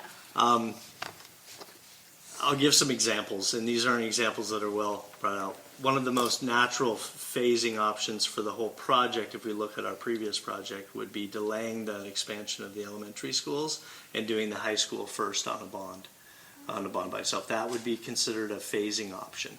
Okay. Now, within the high school, there's also phasing options. Can we build the academic wing in property that allows the rest of the school to kind of operate if we don't worry about maybe some of the other programs initially, and we just do that academic wing? Could that be on one bond, and then 10 years from now, do we do another bond that, and again, for people listening, these are not plans that have been developed, but it's an example of how a phasing would happen. Can we build the learning space for the performing and visual arts? And then can we build the learning spaces for those? And then could a phased approach be that an actual performing arts center be built at a later, time?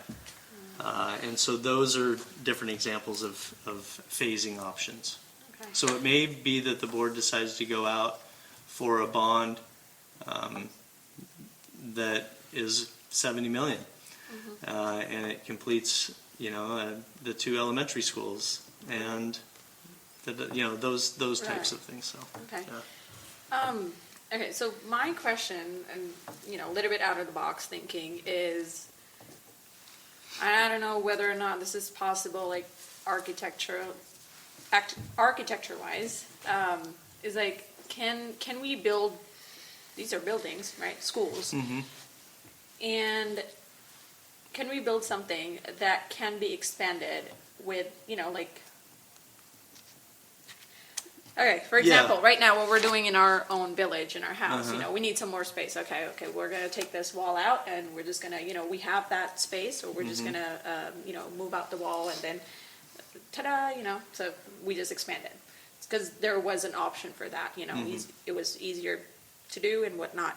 So, and this is just because I'm thinking of, The answer to that's yes.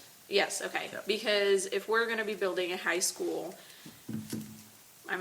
with all of the projections for the enrollments that we are seeing, it's not going down, it's going to keep going up, population grows. But, then again, it's the durability of the decisions that we take today, fiscally responsible ones, in terms of architecture, we might have to, I don't know, maybe spend a little bit more, on that side, but then in the future, it will have a, better return. Let's say we need some more learning spaces, is usually that one, to build more classroom instead of, what is it called? Portables. So put that money there, how, that would be something that I would float, come that time on how can we make those kind of architecturally, fiscally sound decisions and plans where we can just expand. Yeah, it's good thinking. That is the work that we're doing, so that when those discussions come out, it's not just pie in the sky ideas. We actually have the ability to be able to do those things and have some better cost estimates for that. Right. And so this is preliminary work, and as we go through this action plan, you'll see a lot of the other. I'm basically trying to lay out the involvement of citizens groups and committees and groups to be able to get to that where the board can make some decisions. Okay. Yeah. That December number 4 there is update and adopt a capital facilities plan, and this is a 6-year plan as part of consideration for collection of impact fees. I want to read the next one, and then I want to talk about these 2 plans. The next one, number 5, January through February, is reconvene the Long Range Planning Committee to update the June 2023 plan. And I would like to expand and add members to that team, including the board's facilities committee, and rename that plan the Master Facilities Plan, which is a 20-plus year plan.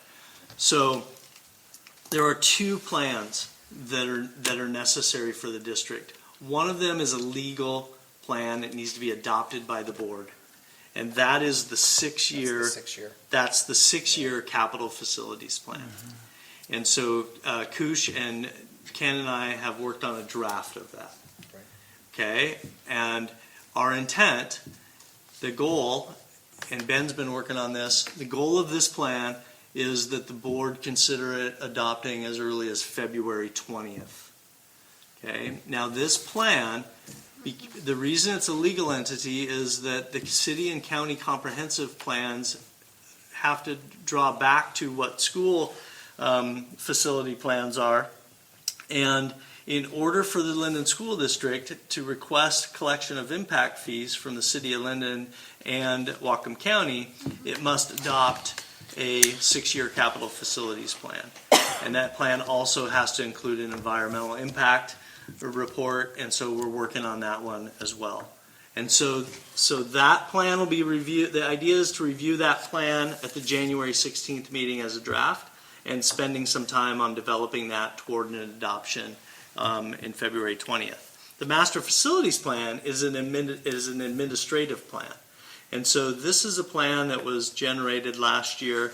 It's not the bond planning task force, but it was a plan that was generated last year to look out 20 years. Now they look very similar in the early on, but the master facilities plan can be updated each year, and that would be my recommendation. Enrollment's pretty volatile, but in that plan, it would talk about buying additional property, the potential of buying Linden Academy, how to deal with the bus garage down the road, and so this plan we need to put energy back into. And so I've reached out to the last year's committee and some other folks, and we're looking to have our first meeting on January 13th.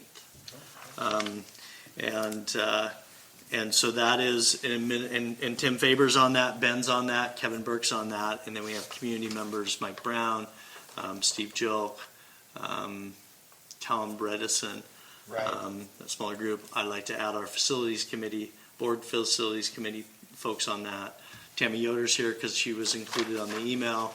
I think people that served on the bond planning task force have some unique information. Some people who served on Citizens for Linden School have some unique information. That I want to expand that group a little bit. So pause there for questions. Yeah, no, I think that's great. As Director Brar was mentioning the potential for expansion of high school, my mind immediately went to the long-range facilities plan, our middle school, and looking at in the future the need for a fourth elementary school. We have some space there. It's very easy to focus on the now, but I love that we're looking at what happens in 2 decades. Yep. That's great. So I'm hoping over January, February, that master facilities plan would be updated. That one does not need to get adopted by the board. The board would be informed of it and have it. It would be aligned with the 6-year plan, but it would be more of an administrative, non-legal entity plan. Still put it on a website, still address it, the board's still involved in it. So, I like that you're including the facilities board members, though. Yeah. That's good. Yeah. Yeah, I was going to say the same thing. I think that's super important for those committee members to be on that and be able to work with and hear the things that are said. Yep. I think that's a needed change from sort of the last time we went through this, so that's good. Number 6 there, then January 2nd, which is this meeting we're doing now. And then we do have a drafted chalkboard scheduled to go out. It's in draft, it's not completed. That is the newsletter that goes to every household. And so that language that I used about we heard you, we need to reduce the impact on taxpayers, that's going to be a message in there from Superintendent. And also there's some language around alignment to the programs, CTE, but also, how are we addressing concerns the community has about, public education, Linden School District, and so that there's some language within the chalkboard on that. And then January 16th, I'm going to work with the President Verberg to really kind of protect that meeting for facilities workshop. So I think even like Director Brar's conversation or things that she's brought up, I want to try to establish an opportunity for the board to have some of those early discussions with each other in a workshop.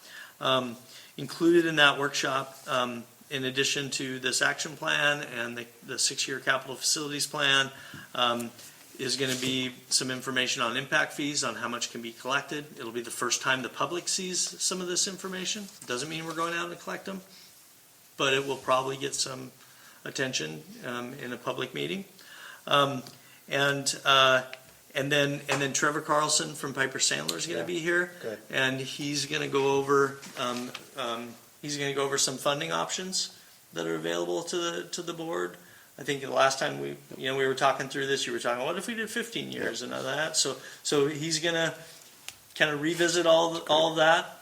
He has reached out. There is a possibility to refund, which is another word for refinance, refund some 2015 debt.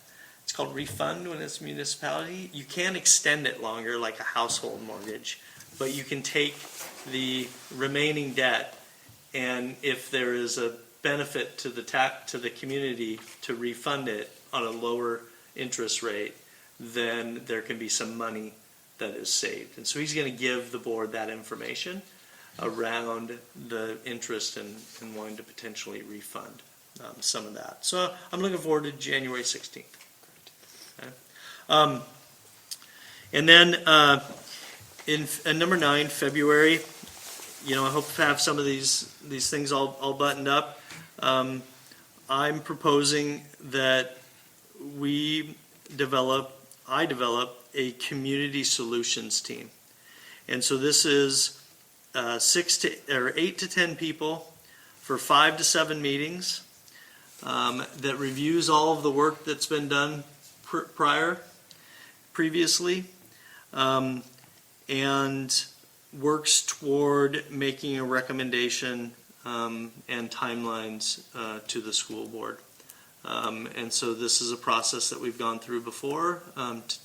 Director Hickman and Director Owsley have. I don't know if the other directors have. This is where you depend on citizens to do some work. Right. And then they come and they make a recommendation, and you thank them. And then the board has the work to have to then process that. And so my interest is to identify business and finance and project planning-minded individuals that are representative across the district or across the community. How will you? I'm certain you have people in mind. I have a few. Is there another way that? I mean, that's not like an open communications, because I'm certain you'd get quite a bit of people that would.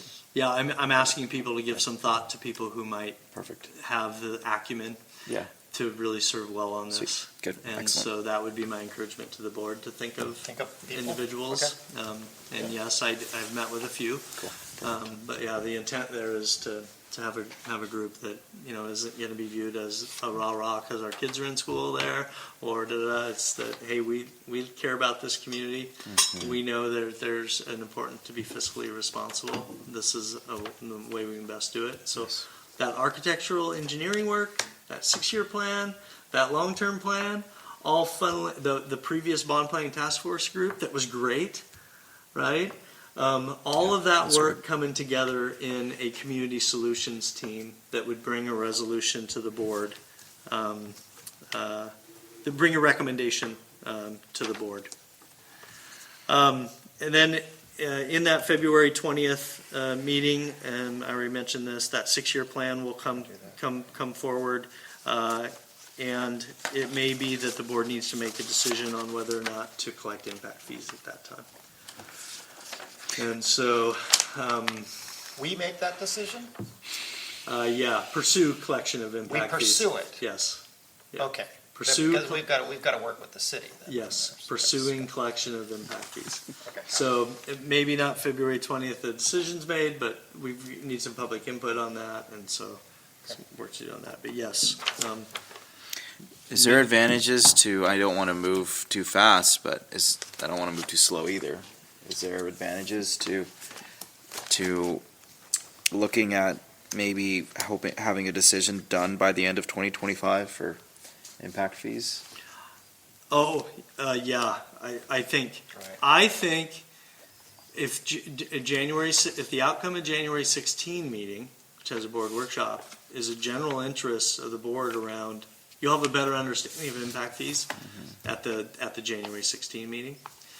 If the general interest is to kind of pursue this, then I would start working with, and I've already kind of talked to the city a little bit, that has been considered. Yeah. But then we'd start working with them, and I think you could on February 20th. And we had in your discussions, we talked about potentially changing the fee for the multi-housing units to be not so astronomical. Correct. Okay.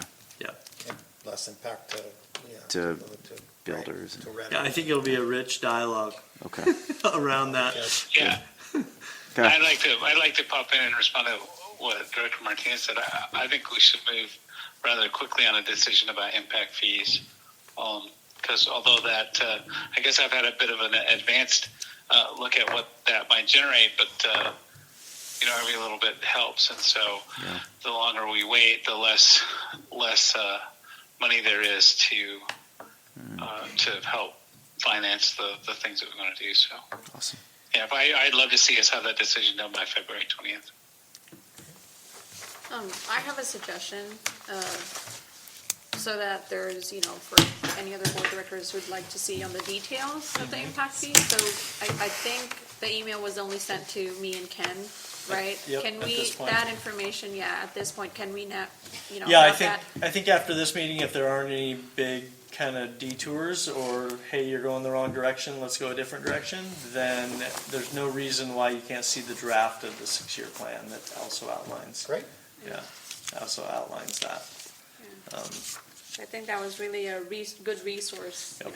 to share with everybody. I would say, and I'll reserve this, everything I'm working to do and impact fees fall within that is that concept of how do we reduce the impact on taxpayers and still accomplish meeting the needs of our learners with safe and space for them to grow and develop. And so this is another one of those pieces for consideration. So then, again, February 20th, then number 11 is that community, I anticipate in April of 2025 that community solutions team make a recommendation to the board.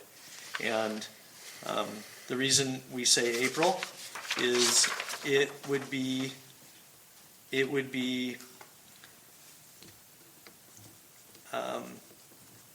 the earliest then a bond resolution could go out.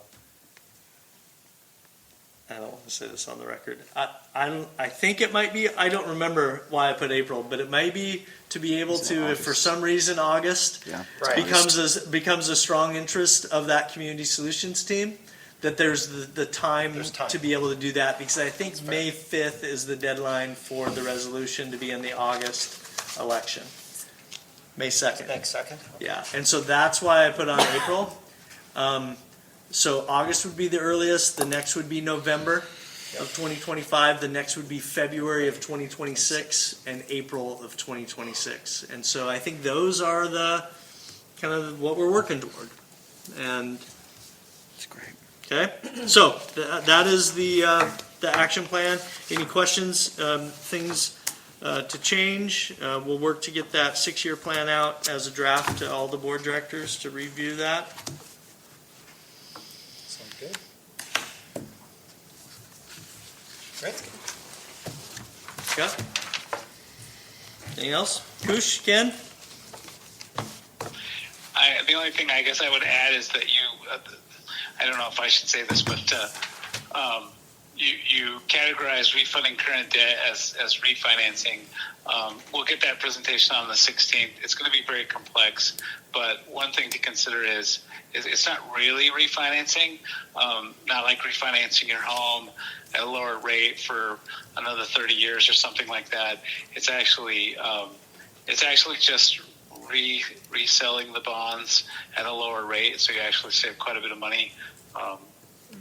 So I think that's really important if you guys want to do some Googling. There's a number of documents. If you Google that, you'll find some good explainers on what that really means. But I think it's very important. And again, reducing the burden on taxpayers. If we can refund those bonds, we will save the taxpayers probably something like $1 million. But we'll see what Trevor has to say and what the rates have done since he last did that. So you might want to just Google that a little bit. Callable bonds is the word you want to look for. Well, I'm sorry, If you repeat wanna that, Google Ken? What's it called? Callable bonds? Callable bonds. Okay. Yeah, look up callable bonds, callable municipal bonds, or something like that. There's a handful of explainers I read through and chatted a little bit with Trevor as well. So yeah, that's really important, I think, as part of this work. So But it's very confusing too, so you got to spend a bit of time on it. That's all. I think it's a Saving good $1 million plan. for taxpayers is easy to understand, though. Yeah. That is easy to understand. Yes. Yeah. Yeah, but it doesn't. Again, it doesn't extend the life. It's not like you're 5 years into your home mortgage and you know the rates drop a couple percent, so you refinance and now you got another 30-year mortgage. It doesn't really work that way. So Oh, anyway, yeah, sure. Hey, Tammy, did you have any thoughts on any of this discussion? Since you, no? Okay. In 2 weeks, so I want Okay. to see what you guys want to say. Okay, Thank you. great. No, thanks for being here. Okay, we ready to go on to the next thing? Yep. All right, so next is an update from the legislative committee, so it's me and Director Hickman and of course Superintendent VanderYacht. So I guess I'll start out. So we had appreciate all the work that went into organizing the meeting with Representative Timmons. Thank you, Kelly. Thank you, Tanya, for that. We had a meeting on the 20th, and it was, I'll just do a high level. I didn't do much talking, which I prefer. I thought it was great that Tanya and Superintendent VanderYacht did most of the talking. But I found Director Timmons, or Representative Timmons, to be very engaging with us and open to communication and interested in what we had to say. And so the big thing was just finding out during the session how he wants to engage with us. And he specified, by email, and we'll just have to manage that. I can't remember if we told him we weren't going to attend the WASDA. Did. Yeah, but I had a list of topics we discussed with him. Some of the things that we talked about were budgetary pressures with, and this is statewide, with declining enrollment rates, potential factors and drivers that could be leading to declining enrollment rates across the state. And so we had a really good discussion about some of the things that are happening and some of the controversial areas that could be causing parents to seek other educational options for students. Need for changes to the prototypical funding model. I thought David did a really good job of describing that to him and how that really hamstrings the ability of school districts to determine how to allocate resources. The need to change how the legislature directs OSPI to do policies. So this is the thing we've talked about, where the whole model policy model, where the legislature tells the OSPI to do draft model policy and just throw it at school districts to adopt. And he was really open to that. And so anyway, it was a good discussion. Didn't get any, I can't remember if we had the list of prospective legislation out or not, but I thought it was a good discussion. So Yeah. I'll yield to Tanya and Yeah, so Kelly was helpful, just, drafting a sheet that was kind of talked about at the WASDA conference about, here are, our WASDA priorities, but, for us, it was mostly MSOC and special ed, but Yeah. also just that component of like local control. local control. And I thought that he did ask a couple thoughtful questions of like, what are your thoughts on why that is the way it is? And, and since that meeting, I sent an email to Mayor Korheis, just kind of summarizing what our discussion with Joe Timmons was. And then, the recent article in the Tribune. And then just, boots on the ground kind of thing is just working with other legislative reps. So far I've just been in contact with Blaine and Ferndale, and just keeping an eye out on just, if there's any, what could look like concerning K-12 bills that are being filed and how they progress, and then taking opportunities to kind of address those where they are. That's pretty much it. Anything to add? Kind of asked about other superintendents and Yeah. schools. He asked me some questions I thought were really thoughtful questions. Yes. Yeah, they were. And he asked for follow-up on the trend of how much, utility increases were over the last 10 years and insurance increases and so of expenditures, and so I was able to provide him that. And I had an opportunity to one of my concerns is there are some winners and losers when the legislature makes some decisions. Right. And asked them to be very cautious against that, and that the request would be do no harm. Right. And so sometimes you have to, in order to meet the needs of bigger districts that are in financial challenge, is you have to move some funds around. And I said we made some really hard decisions as a school district, and we're in a financial stable period. So, don't do anything to destabilize us by stabilizing someone else, right? Is really the message I tried to give. And I'm going to be just watching for that, because that can happen sometimes. So, yeah, I appreciated his time. I think he'll be responsive to us going forward. I think so too, Yeah, yeah. and not doing day on the hill, and he kind of said the same thing, like get a hold of my assistant, because that's what it was. Like there was nothing, in MSOC or that it's like, okay, if you do this one thing, like it was discussing the prototypical funding model, which just sounds like there's a bill that's been pre-filed that kind of addresses that. But, There's one, yeah. it's really just getting in contact with their assistant to kind of discuss anything that we have that seems concerning, or we want to encourage them in an area or whatever. So it just felt like he was really open to communication and be down to earth.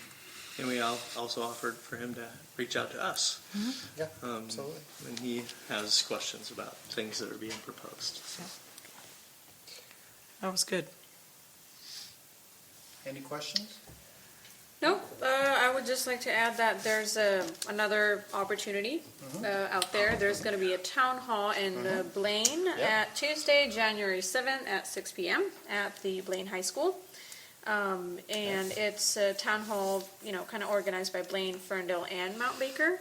But obviously, it's a public event, so anybody can go. And we'll have our district legislators there as well. They're all invited. Now, I don't know who's going to come, who's not going to come. We've heard all three are going to be there. Right, Cool. so Yes, that's a really the good opportunity, Yeah. if I get the time, I'll definitely be going to this one, so just wanted And if we everybody do to end know. up with more than 3 board directors at an event like that, it is fine.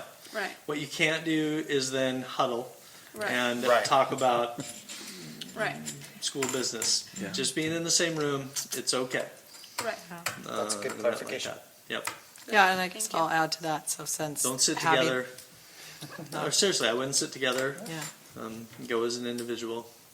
Yep. And when discussing back and forth with Ryan, when he sent the flyer for it, it was just, I don't know how you would put something like that, because it sounds like it's their PTA and they have someone who's kind of heading that up and making and I think they're doing it down in Bellevue and Renton. They're kind of having a similar thing down south. Edmonds had a big one Yeah. that started Yeah. this idea. They Oh. had over The town 1,000 hall, people yeah. attend. Oh, that's nice. Yeah. So, yeah, I didn't jump on that as far as does Linden have anything? I'm just encouraged by the fact that there are so many parent groups that Yeah. are taking that to want to see schools, get funding. Yeah, this is definitely a parent group that's driving this, and Yeah. they're in communities that are impacted Mhm. by the thing. So yeah, it's a pretty good thing. Yeah. We'll get it out we got the flyer today. We'll get it out on social media. Oh, that'd be great. I mentioned it to Kelly today Okay. at some point. See if we can get some families. Lyndon, they go. Yep, they'll appreciate it. Yeah, the only other thing I'll add is I've gone through the pre-file list. I count 34 education. I might have missed actually one. 34 Yeah. education-related bills.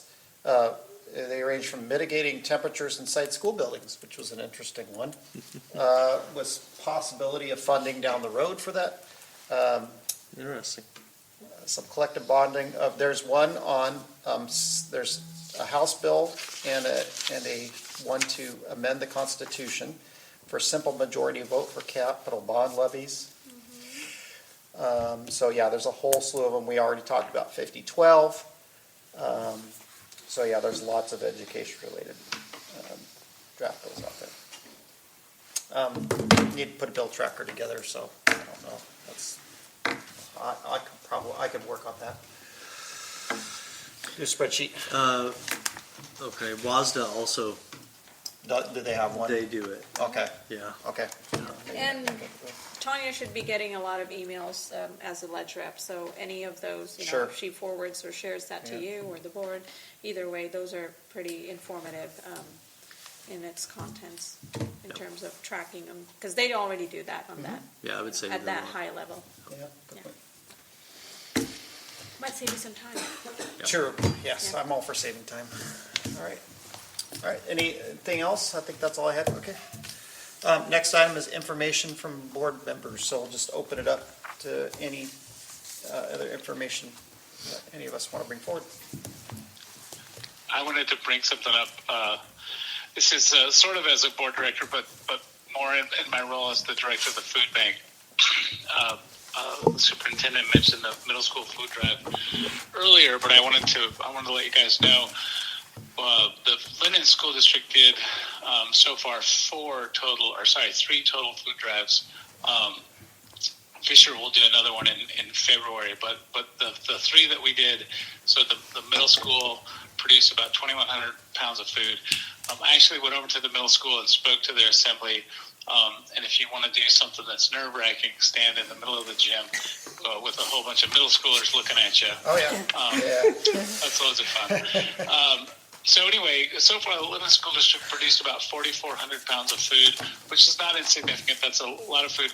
We'll see what gets added to that when Fisher does theirs in February. I don't know if I should report this or not, but I guess I will.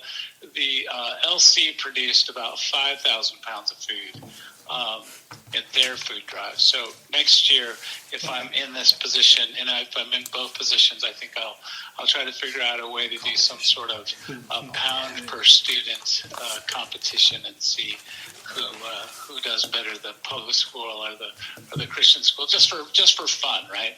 Because for fun. But anyway. Yeah, just for fun. So I thought that was fun. It was great to participate. The folks from the bus barn came over to the food bank and brought a whole bunch of food, and then having all the kids load the truck from the middle school and whatnot was quite a bit of fun. So appreciate all that work that the employees and the students of the school district did. So that's anything I wanted to share. Thanks. Can I ask a question, Ken, or Director Owsley? Yeah. At any one point, what's the total amount, like in tons, that you have stocked there? Like if you were to be fully stocked at the food bank, what's? Oh gosh, I don't know the answer to that question. I'm sorry. I don't know. I got food stuck all over that building, Tanya. So I don't know. That's good. If you haven't toured yet, sorry. Ken, Director Owsley was able to give me a tour. It's an interesting operation. I'm sure you'd give tours, right? Yeah, sure. I'd happily give a tour to anybody who wanted it. Yeah. All right. I have the next one to share. I just wanted to kind of follow up and ask, since this was not in the superintendent update that we received last week, are we, what's going on with the phone policy? Are we, is it on the docket to kind of, in the future or anything? Because I don't have any updates, so. Yeah, And you can answer now, later, either way. Yeah, I'm not sure that's a question for me. I think the board was interested or not interested in having it as an agenda item, and so it hasn't come to me as an agenda item. Okay, well, if I recall it correctly, there were 3 that were interested in kind of, just looking into it. We don't know what's going to come out of it, but there were 3. So in case, that kind of got lost, I'm just putting it out there. Yeah, I would direct that at the board. Sure. I don't I mean, it doesn't have to be next week, it Yeah, doesn't have yeah, to be yeah. next agenda, just putting it out there so it Yeah. doesn't get, Yeah, there doesn't fall through definitely, the there cracks definitely or has something. been an interest. I know Director Owsley went and met with the superintendent to try to understand it, and there's interest. And so I think when the board director or directors have an interest, then communicate that interest of having it as an agenda item.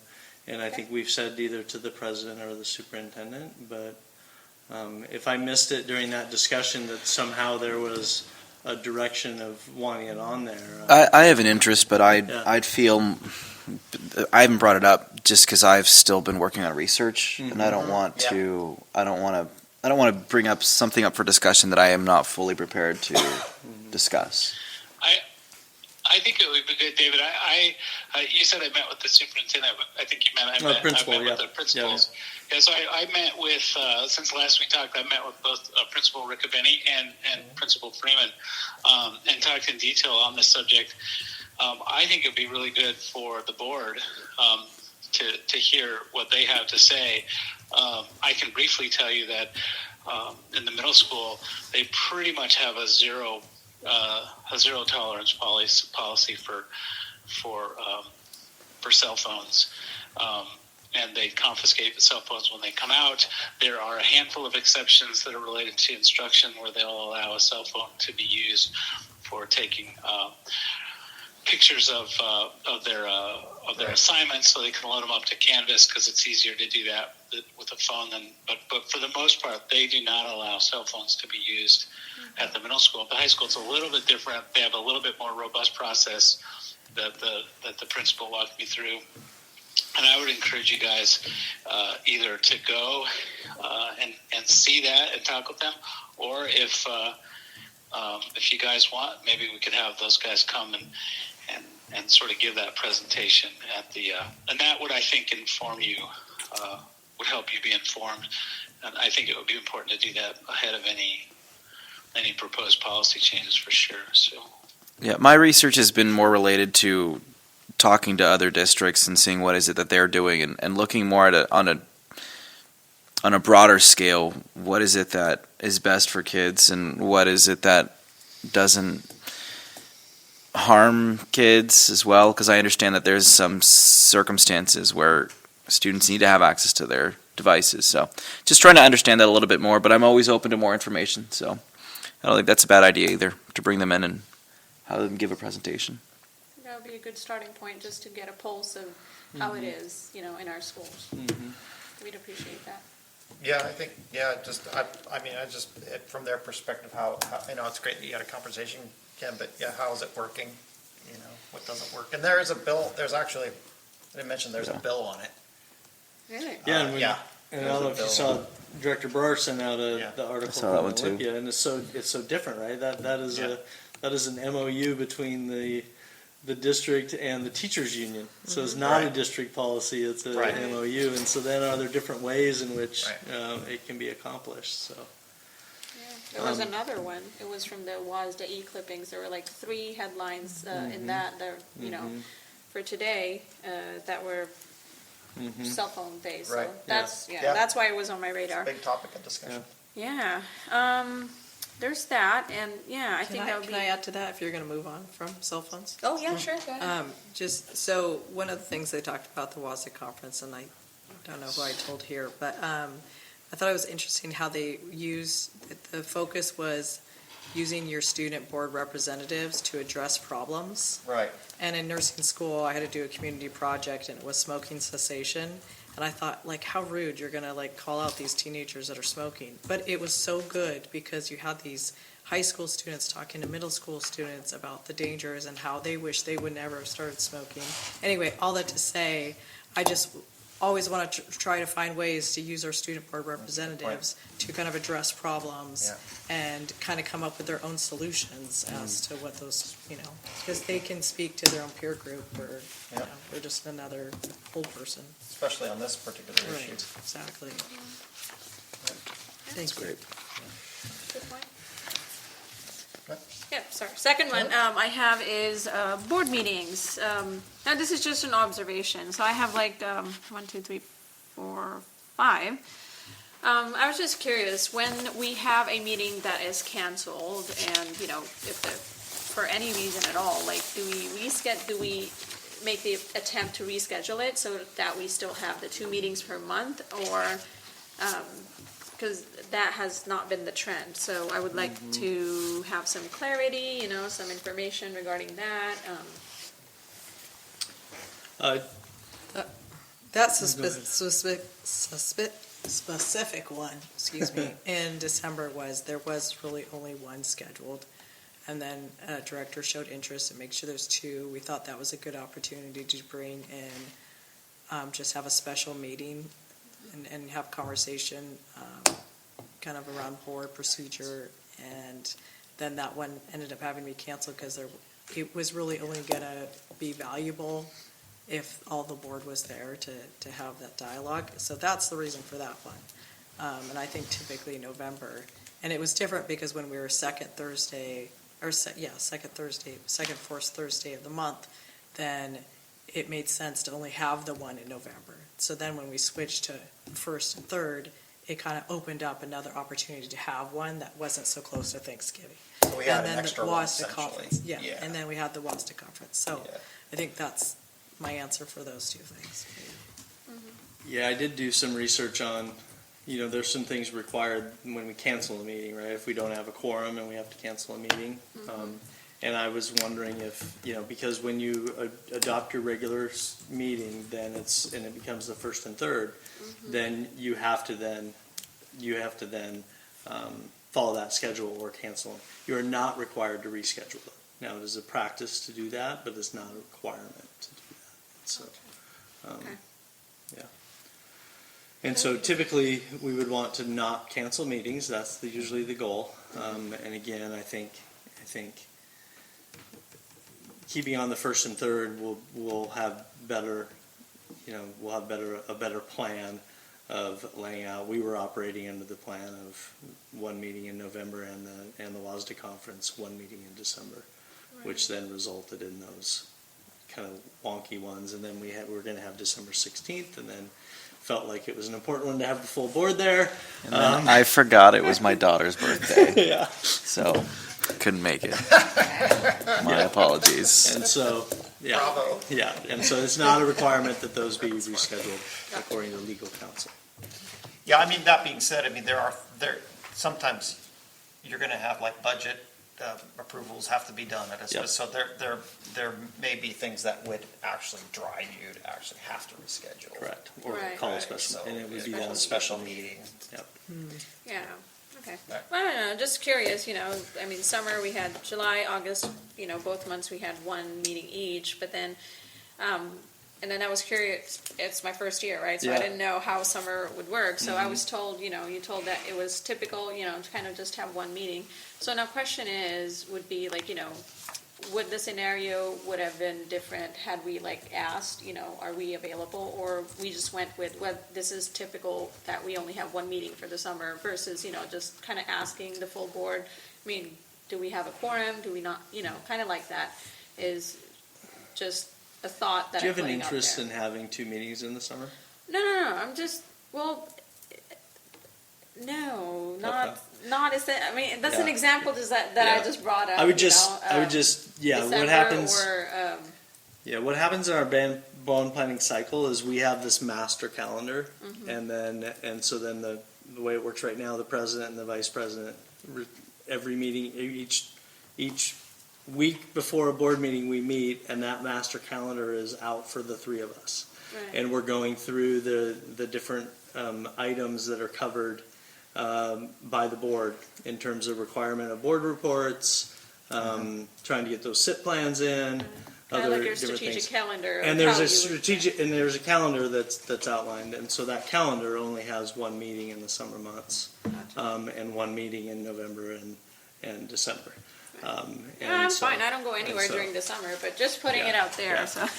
And so that is, and so I would say that I can't read minds. If there is an interest, Right. then board directors need to communicate that, either with me or with the president, around that then would be discussed either the president chooses to bring it as a discussion with the full board, or they choose not to do that, or they reach out and have a phone conversation.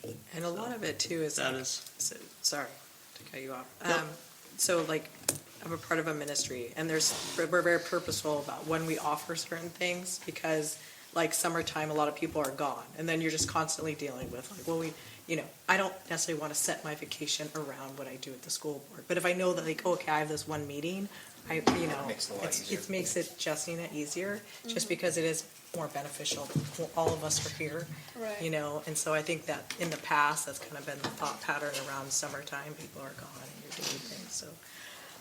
Yeah, I'm not saying it's a requirement, just saying kind of case-to-case basis. I mean, like I said, I just putting it out there. I don't know about how, if we have a policy that says that we have to have 2 meetings. I don't know if I've read somewhere or not. But yeah, that was just an observation. Third, I just wanted to kind of update on, I think you all are aware of the questions that I've had regarding books. That I'm still in the process of looking deeper into that, and okay, that's it for that. Last but not the least, I think in this thing that Superintendent VanderYacht gave us. what things? The facilities? Yeah, facilities. Facilities. Somewhere here you said something about chalkboard. Okay, there we go. And then during that discussion, you kind of said, summarizing to the community, it's not only for facilities. You said something about, like the cultural issues or, other issues that surround education, questions and whatnot. So kind of doing that. In line with that, I wanted to ask, we had the discussion about KPIs and data, aside from SBA, right? Do we have some kind of like, and this is just me trying to like further the discussion a little bit, because there was an initial discussion and everybody seemed to be, on one, unanimous basically in their, fill in the blanks. So just furthering that is, do we have a timeline of, when, like, do we want to discuss it further in terms of, what is the expected timeline that we want to see? Do we, how do we start that? How does that work get started? Not we, things like that. Yeah, is there a question there? Or? Well, just to follow up on that, like, do you have more information on that? Yeah, I covered it a little bit like, in the superintendent update. I talked a little bit about meeting with the executive team, and so I met with 2 of them on Friday. There's also a vendor that takes our kind of academic scores and does data visualization with that, so I've done a little review of that. I think the best approach, and I think, again, I don't have it in front of me, but I think the board as a whole in the retreat model is the best place for the board to begin to continue to try to develop priorities around the things that are going to be, measured and monitored. And so we have a start to that, and that's where I would say we're going to make some real headway, and there's one in April on that. Okay. Now, A board retreat? A board retreat. Okay. There's one tentatively scheduled board retreat in April. Now, the meeting that I had with Dr. Van Wyk was talking about, how do we does STAR, basically I had a meeting around that, does STAR have, the discussion we had a little bit was around student academic progress, and are there tools that we might be able to access, and so we have started around that. I would probably recommend including in a board meeting in the future, kind of a report on what might be available as we work toward identifying some of those priorities. That would be my thought. But again, this board can set some other timelines. Do that. I just don't know how quick I'll be able to get to it. All right. Yeah. Thank you for giving that. Director Barr, do you have anything else to add?